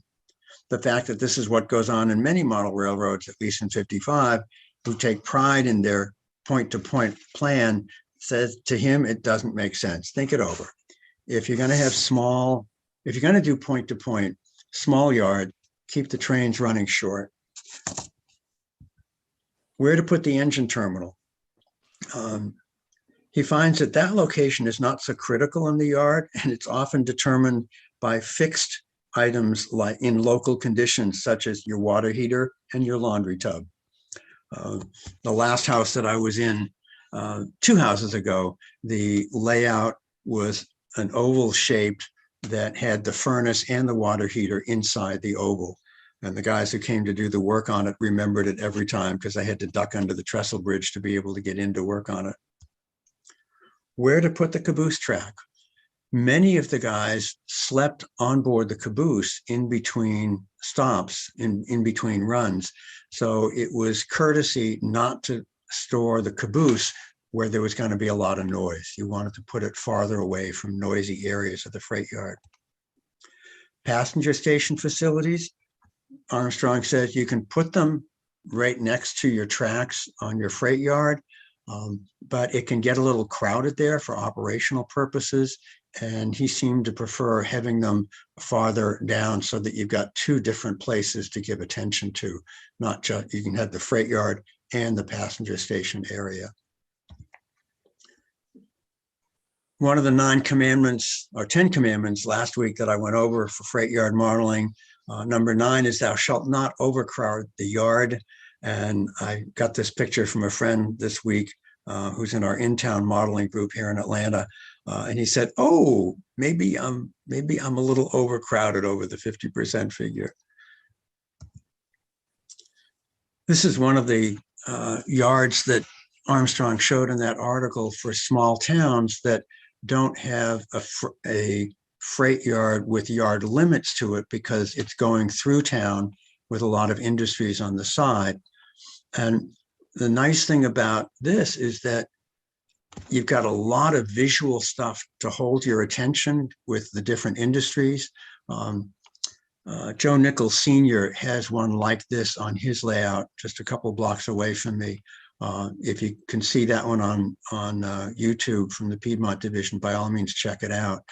One of the things to watch out for, though, with something like this is if you can see the arrow over here on the right side of the screen, those tracks there on the right, that's about 14 inches right there.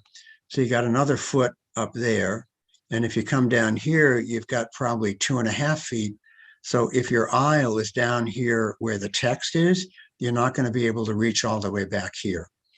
So if you're going to do this kind of a thing, you may want to have the edge of your layout following along much closer to the edge of the rails so that you've got room to be able to reach behind to get the ones that are up here. What I did on my layout was something very similar to this for the Lawrence area of the layout. Can I move this down some? Whoops, wrong button. Nope, can't do that. Okay. What I've done is to have the industrial sidings that run much more parallel to the 2 main lines.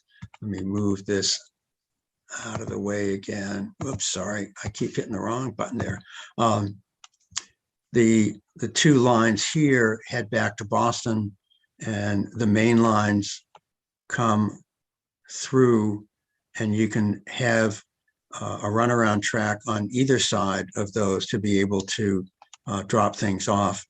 And you've got a long lead track up here to be able to store cuts of cars, as well as a spare track next to the brewery over here. Got 6-7 minutes left. This is what that yard looks like in reality there, with the brewery on the back, with empties that can be stored here, a spare track here for holding cars that aren't ready to be shipped out yet. There's space for a couple more cars here. There's a gantry crane for a siding here. And then on the other side of it, there's an oil loading facility. There's a less than carload platform there, another one along here, and a warehouse design over here, as well as along here, plus the 2 sidings that head back for storing other cars.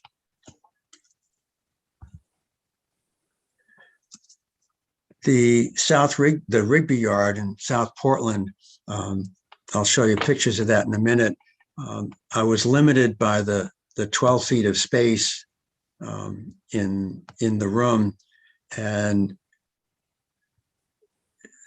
I could spend half an hour on this one. It's a little challenging. The drill track, the lead track, goes through this wall another 4 feet into a space where there's a harbor scene, so that the yard switcher has room to pull back a cut of cars on the two arrival and departure tracks here.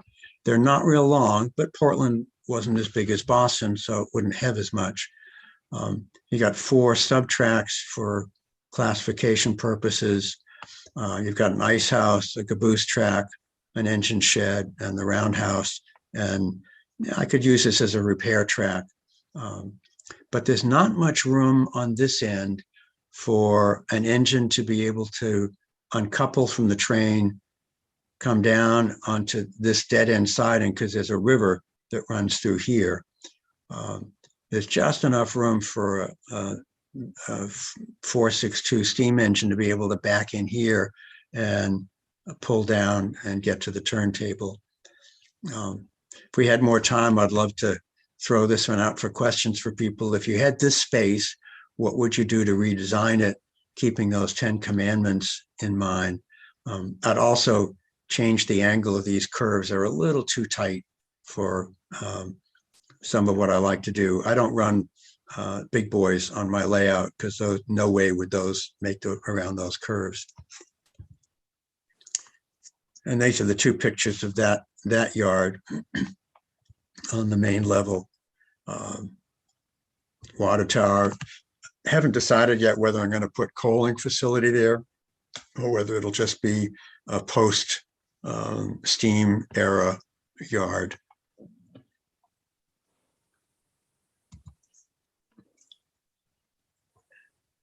And that's the last of the slides.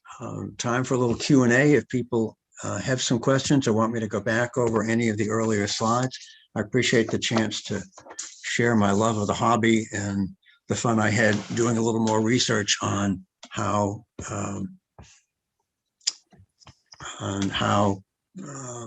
yards can work and work better. Anybody have any questions for Paul?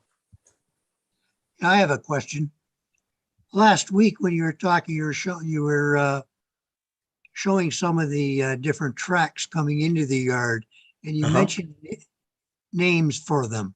Can you explain what each one of those names were?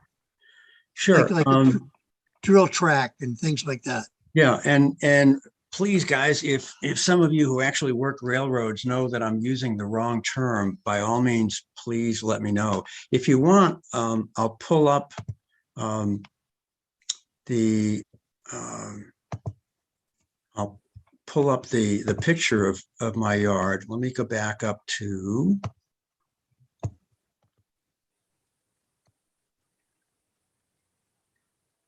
is that where I want to be? Yeah. What I call the drill track is I've been reading this last week, is also called the lead track, where it's the track where the yard switcher can come down onto one of the arrival and departure tracks and pull back a cut of cars. And I've got enough room between this turnout and the end of this track to have a cut of 10 40-foot boxcars, which is a nice long cut. Not that I do that many, but it's long enough to be able to handle that. And then from there, it's going to push those forward onto these 6 classification tracks. Of course, you got the main line, I use double main line all the way around the layout. But the lead track, as I understand it, is where it seems to be. Help me out, guys. I think the lead track is the same as the drill track, but I don't want to educate people wrong. If somebody wants to help correct me on that one.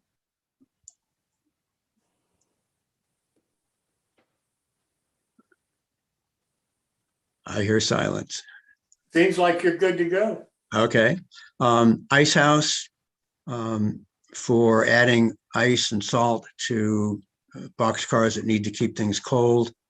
The caboose runaround track. Cabooses are stored here, and you've got the ability to put the yard switcher on either end to pick up a caboose or drop one off. You've got a repair track here as well as here.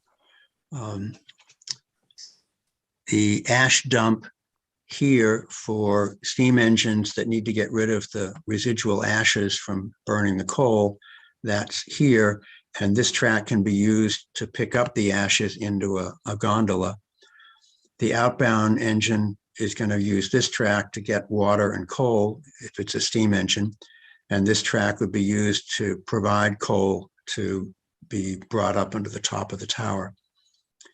These two tracks go to the diesel shed, and there are 3 tracks in the roundhouse and 5 more on the outside.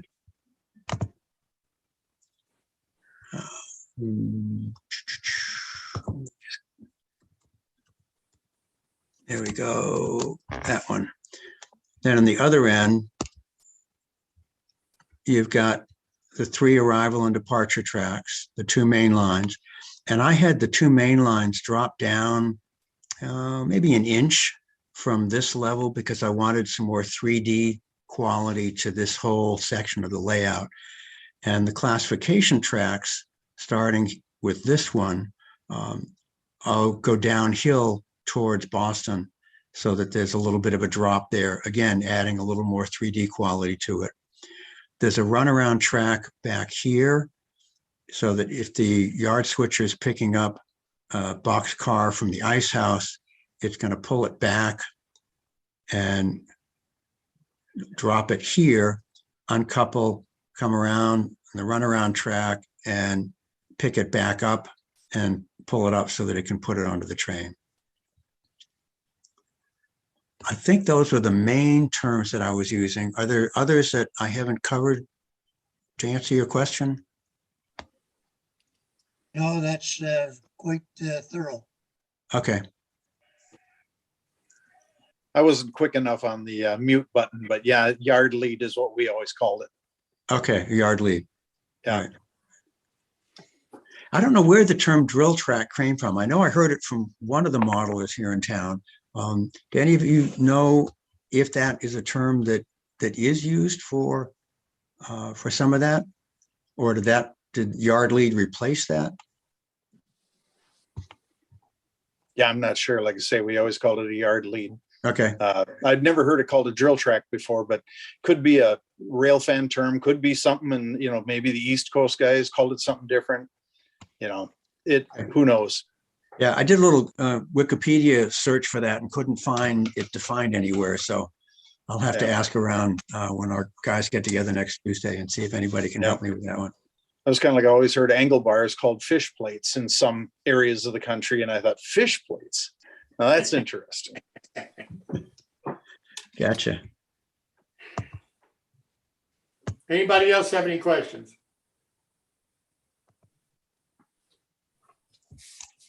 Well, Paul, thank you so very much. I really do appreciate it.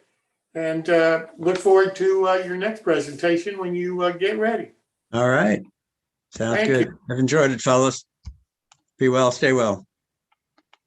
Well, that terminates our show for this evening. I hope everybody, if you're not already subscribed, will go to our. Jim? Yes, sir. Can I just butt in here for a minute? Sure.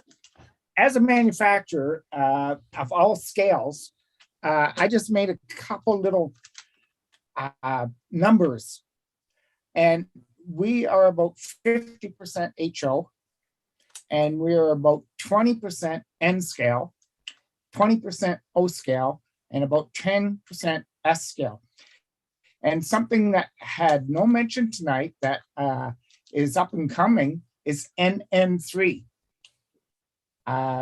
We sell a little bit of that stuff too. It might be a very specific group, I don't know, but we do sell it. Anyways, I thought I'd pass that on as a manufacturer with 28 years of history. what our numbers are. Well, I really appreciate it. I've never heard of NN3. Has anybody It's else? there. Has It's anybody usually else? NN3 is usually N scale equipment that's on Z scale track. I'll be darned. Hey, anybody on the show tonight modeling that scale? Because I'd really like to try to find somebody that models in that scale. I've never heard of it before. If you know of somebody, please ask them to get in contact with me, because I'd like to have them on the show. They all live in Alaska because it's so dark most of the year, they can't see anything. From what I'm seeing on Google search, it's just to emulate narrow scale tracks. Yeah. So if it's there, and if Rick is selling product in that scale, it's got to be somebody's buying, somebody's building in that scale. So if we could, Rick, if you know somebody that is in the scale, if I could find out who they are, I'll be glad to contact them. I'll try and dig back, see what I can find. I appreciate it, because it sounds interesting. I mean, I know there's all kinds of scales out there, but NN3 I've never heard of before. And we were talking about N scale, the tabletop up here. There's a lot of groups up here that are into that. They call it TT scale. Well, TT scale is a scale all by itself, and this is tabletop. But I know lots of guys, and they build all these 1x1s and 1x2 modules that all fit together, and it's really great to see all these guys. You can carry them in your back seat, to a layout, and there's a lot around here that are in that, and it's great to see, because you get so many people in a small area with, what their craftsmen like. Well, I'd love to have them on the show sometime, Rick. I really would, at least a panel of them, because I think the potential for the module builder in scale, I think that might be a real significant potential for a lot of modelers because of the size. If there are kits out there for structures, and you can scratch build and 3D print and so forth in N scale, it seems to me that building a module in N scale, it would not be that much different than building an HON3 module or an HO module or an ON30 module. The one group I'm thinking of specifically up here in Ontario is the Weekenders. Yeah, because from a space standpoint, and I understand the space standpoint because I had it for a lot of years. If you're talking about building a 1 foot square, it could take you a long time in modeling time, at least, to complete it and get it detailed and so forth. And that may be what some modelers, maybe a lot of modelers, would be interested in trying out. I had no idea that kits were available to build the 1 foot squares until I started hearing people talk about T-Track. And it just, it's something I know is out there, and I know people are doing it. And I know that they're detailing those 1 foot squares. If I can find them, I'd love to have a panel on the show to talk about it. Okay, I'll see what I can do. If your group up there in Toronto, it would be interested if we could find 3 or 4 of them, maybe that build different kind of modules and that kind of thing. Maybe a 1x2 and 1x1s and so forth. I'd love to be able to contact them and see if we can arrange a time like we did tonight. I'd like to do the different scales if I can find people that are interested. Excuse me. Bless you. Thank you. And another thing that we have, like when you see us at a show, we have all static displays. And we decided a couple of years ago not to have static anymore, but to have something that's at least running a train on it. So this is Maureen's first attempt at a layout. I can't get it right here now to let you have a look at it, but it is a 2 foot by 4 foot N scale layout with every one of our N scale kits on it somewhere. And it's only just 2 lines going around, a lower one and an upper one.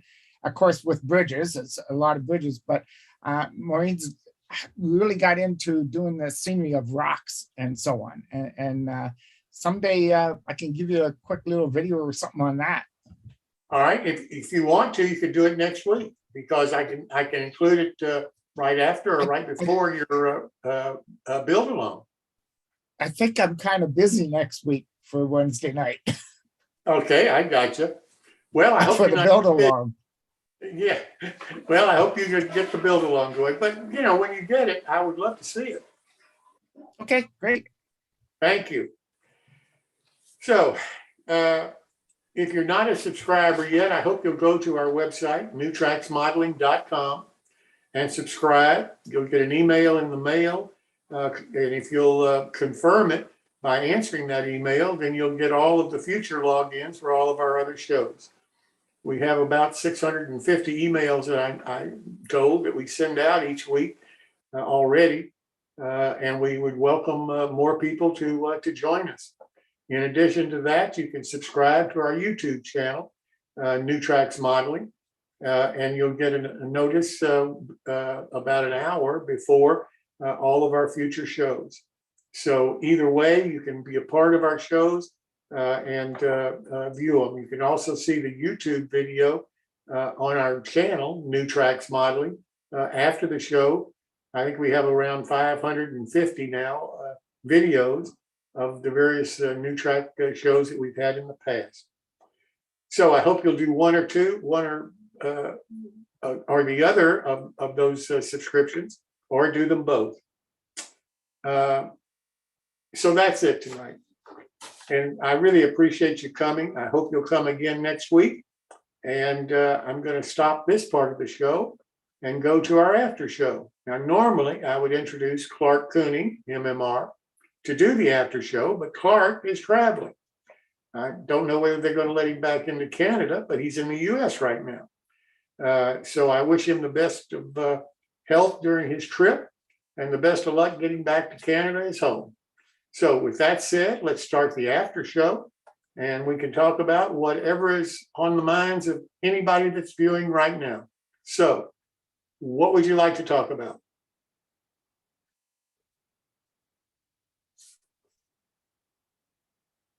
Well, let me ask this question. What did you think about the N-scale panel that we had tonight? I thought it was quite informative.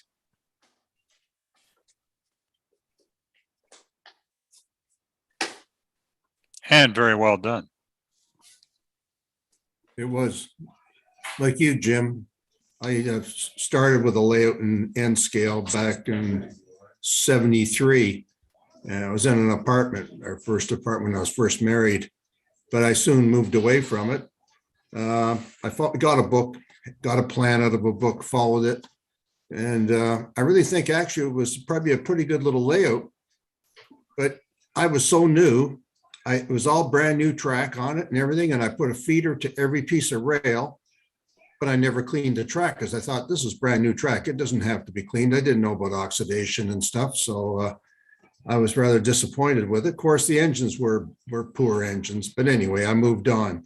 So seeing these gentlemen tonight and what they've accomplished and, an N scale, I have seen other N scale operating. There's a club near me in the east end of Toronto that has HO upstairs N scale upstairs and HO downstairs. And they have quite a large operating layout too, an N scale. So it has come a long way, and they showed that. It was interesting that they figure the future might be power on board, battery on, power on board the locomotives. I'm leaning maybe towards that in O scale. We have one fellow in our group, he's already got his layout switched. He got us into DCC in our group. Now he's moved on to power on board. So it's just, the whole industry or the whole hobby is just marching on, so. Yeah, it really is. I was also interested in hearing them talk about power on board because I'm an O-scale trolley guy. And that makes a lot of sense to me because you don't have the maintenance, not only of the track, you don't have the overhead wire maintenance. You don't have to keep it clean all the time. Right, it was just cosmetic. Yeah, absolutely. And mine functions. I get power from the overhead, and then my ground is the track. And I wire both rails together, so I'm picking up power from from either rail with my trolleys. But I have the overhead for the power. So battery on board makes a lot of sense to me. It would simplify my life at my age significantly. Absolutely. Anybody else have something to talk about? Jim, you're talking about power on board. I thought a couple of years ago when when DCC really took off, that there was a manufacturer or some company was looking into actually producing that. And I actually thought at that time that would be the future of model railroading. Yeah. No power to the tracks and onboard locomotives. Absolutely. I don't know whatever happened to it. I really don't either, because I haven't heard about it that long, to tell you the truth. I've heard about it in G scale, but the size of the batteries and and my trolleys and so forth, I kind of said, well, they're not there yet. I'll wait until they get a battery small enough, it'll run long enough for me to really get interested in it. Because some of my trolleys are really small. I'd have to put the batteries in something that I'm pulling behind my trolleys, because a lot of them are open, and there's just no place for a battery or anything else. Plus, I don't use DCC. I only run DC. So for me, the battery would be just a logical next step into trying to simplify the operation of my railroad. I'm seeing things like, having places on the track, marshaling yards or whatnot, where you actually have a charging station that you just roll into. Seeing, what they're doing with phones now, where you just, throw it on a little platform and charge it up without having to plug it in or anything like that. Also, on the phone thing, they have these little magnetic connectors now that do the charging. You just get it close and boom, it connects. That would be something really neat to see done with brake line hoses. So, you can transfer power from one engine to the other or into the cars or whatnot. I'd love to see something like that evolve. Well, I've got the guy from, somebody mentioned while they were talking about the local fire. And I've got one of the modelers that created that system coming on the show. I think in a month, 6 weeks, something like that. And they're really refining that system. Every time I hear from him, they've done this or that, or they've modified this, or they've added that. And they really are coming, they really are putting a lot of effort and time into that local file system that'll run off your telephone. And put a battery in it, and you're operating your trains by your telephone. We in the Southern Ontario area where I am, we had a gentleman, we visited him. He's in south part of Ontario, maybe a half an hour from where I am in Chatham. And this is going back, maybe 12 years ago. We visited his layout. He ran everything from his telephone. He had it all hooked up. He'd just use his phone. His trains would stop. They would go to wherever he wanted them to go, all by his telephone. Yep. It was amazing to see it. And Toronto here, we have a large O scale layout, and they moved to a new location. So they've rebuilt. And so one of the things they moved to DCC. And again, like you say, Gary, they can operate from their cell phones, or they give out to members. If you don't have a smartphone, they'll give you one of these little tablets. And you can just expand when you operate the train, but when you're coming into the yard, rather than have a large panel with all the tracks on the yard and that, and you have to touch switches to throw the switches. You do it on this pad. You just expand it in the area you're in on the throat of the yard, and you're throwing the switches. I'm just amazed by it. And the biggest thing too, and then what Jim, if you're even in DCC, is keep alive. And it just really improves the operation. But then you don't have, you have to worry about dirty track. And that's what I have downstairs right now is DCC. And I have to clean my track all the time. And I don't run it very, and then all of a sudden I want to run it. Well, I got to spend half an hour cleaning track minimum to be satisfied with it, because I run trains very slow. But it's all improving. As I said, my friend that got into DCC or started the DCC in our group, he's doing, most of us are ON3, and he's CNS. So of the Colorado railroads, 3 major ones, he has the smaller locomotives. The biggest locomotives are 280. A lot of them are moguls, and the moguls have very small tenders, so equivalent to a lot of stuff in HO. And he gets it all in there, and he can run for, well, he brought one the very first time to another fellow's layout had good grades over 2.5%. And that engine performed all afternoon at one of our meets, just running over a huge layout, and still had lots of power, I guess, left in the battery. So for most of us, we have a fleet of locomotives. Maybe you choose one locomotive and stick it on a train.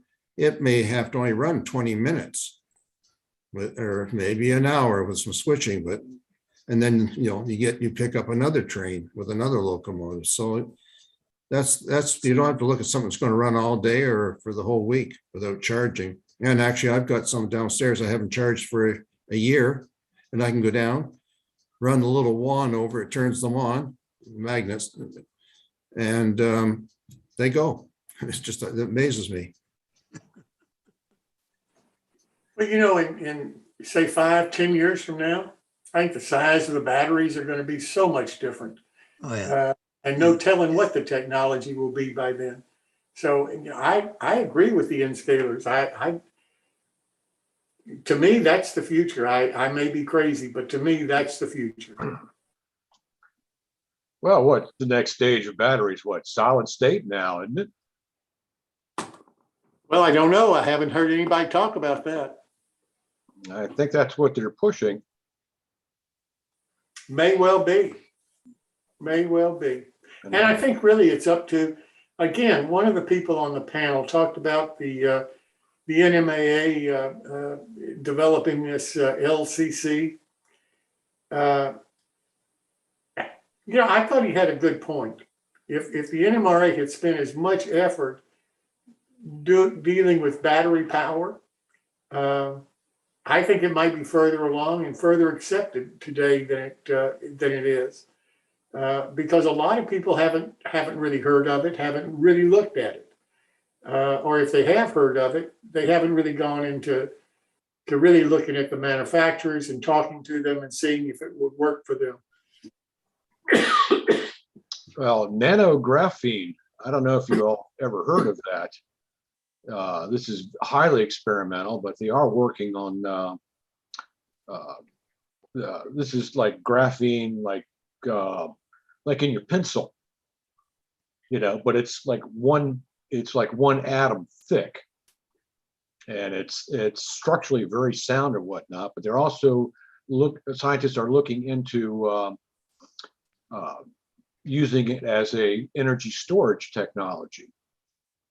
And if that comes to fruition, then, the sky's the limit as far as battery power. See, I've never heard of that technology before. Yeah, it kind of popped up about a year ago, at least on my radar. And all it is it's graphite, but it's like one atom thick. And that's what they're experimenting with. And just I got no idea how big an atom is. Smaller than a dot. In what scale? You probably stepped on a lot of them today and never even saw them. I figured that. I know a guy named Adam. No, so if you guys get a chance, Google graphene and just start reading up on it and some of the weird stuff they're doing with it. It's pretty fascinating. I'd say so. My God. Never believe atoms. They make up everything. Take the battery out of your pacemaker.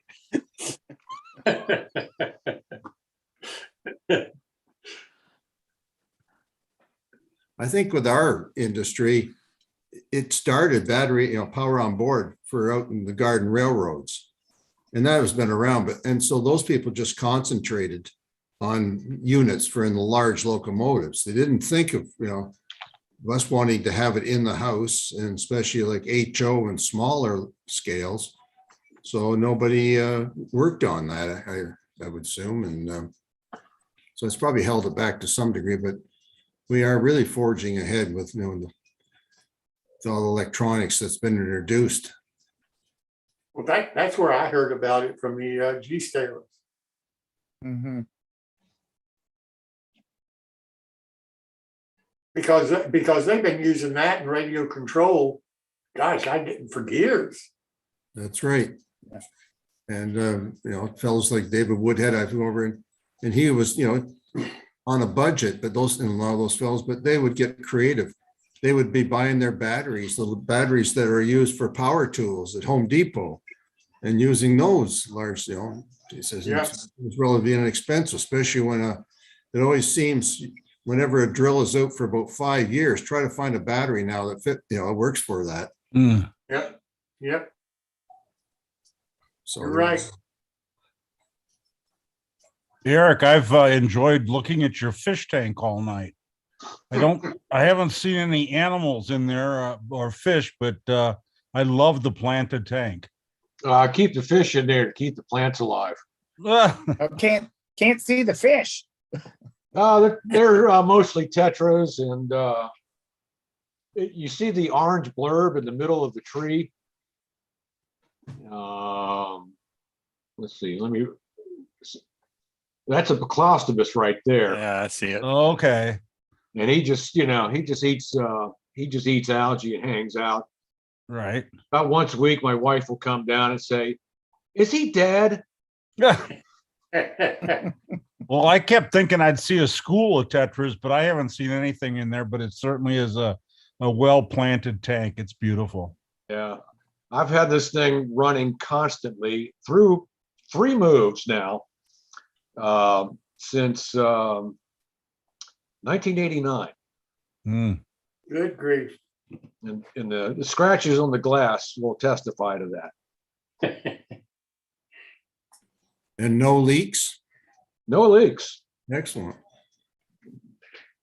Eric, what's the oldest in-scale engine you got from your collection? Probably either a Lima or a Mahano. Of course, I showed you this little guy. This is definitely a Lima.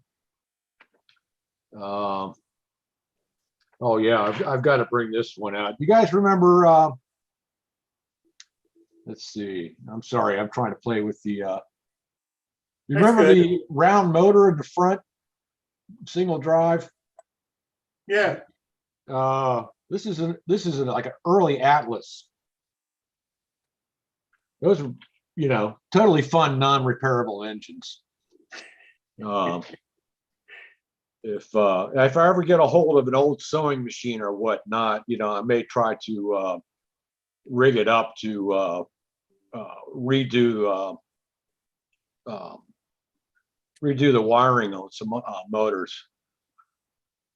you know, because it has a little bobbin in it. But I'll have to read up on that. It's just one of those little things you need to play with. I've heard of, you know, in my guitar research and whatnot, in order to make the coils on the for the electric guitars, some companies, you know, which are basically mom and pops, were actually using sewing machines to wind the coils. Huh. Well, being kind of a slot car guy, Eric, there's a lot of places that rewind slot car motors. I wonder if that would be a help for you. Probably. I mean, these, you know, a lot of these, you know, I've got a whole bunch of old motors that, you know, one of the windings somewhere along the line, the smoke got out. And of course, we all know motors don't work when there's no smoke in them. Yeah, I'd really like to, some of these really old ones, I'd love to like redo the motors. I mean, it took Well, me. you might want to reach out across the pond and talk to somebody in the slot car industry. Oh, there you go. Yeah, I guess the hardest thing to find is the new windings for the pancake motors. I don't know why. This is the worst freaking motor ever designed, but I love them.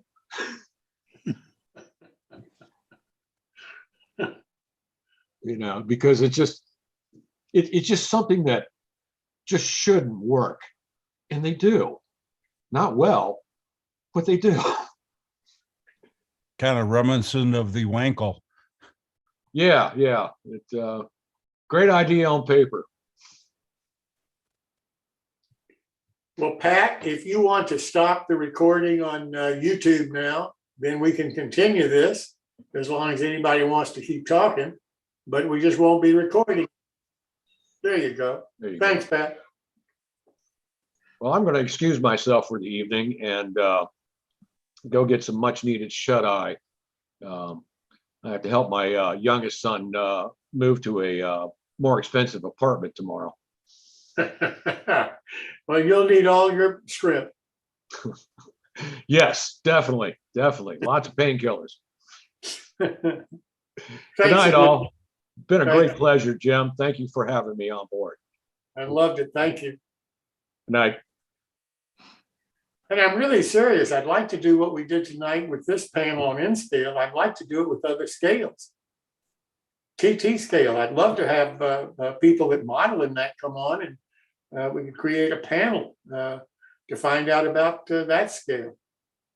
Well, Jim, with TT scale here in Canada, some of the shows that we've done on the West Coast, like in Calgary and so on, the guy comes up to me one time, he says, "You don't produce anything in TT scale." And I said, "Well, that's TT scale." And they have a small group out in British Columbia that's in TT. So he wanted me to produce some kits. So what we did, instead of producing kits, we produced the drawings, because in AutoCAD, that's just a mathematical thing to the printer, okay? So we had TT kits sitting here for, I don't know, 10 or 12 years, sold one, maybe two. And then I was talking to the fellow who owns Central Hobbies in Vancouver, and he said, "Did you ever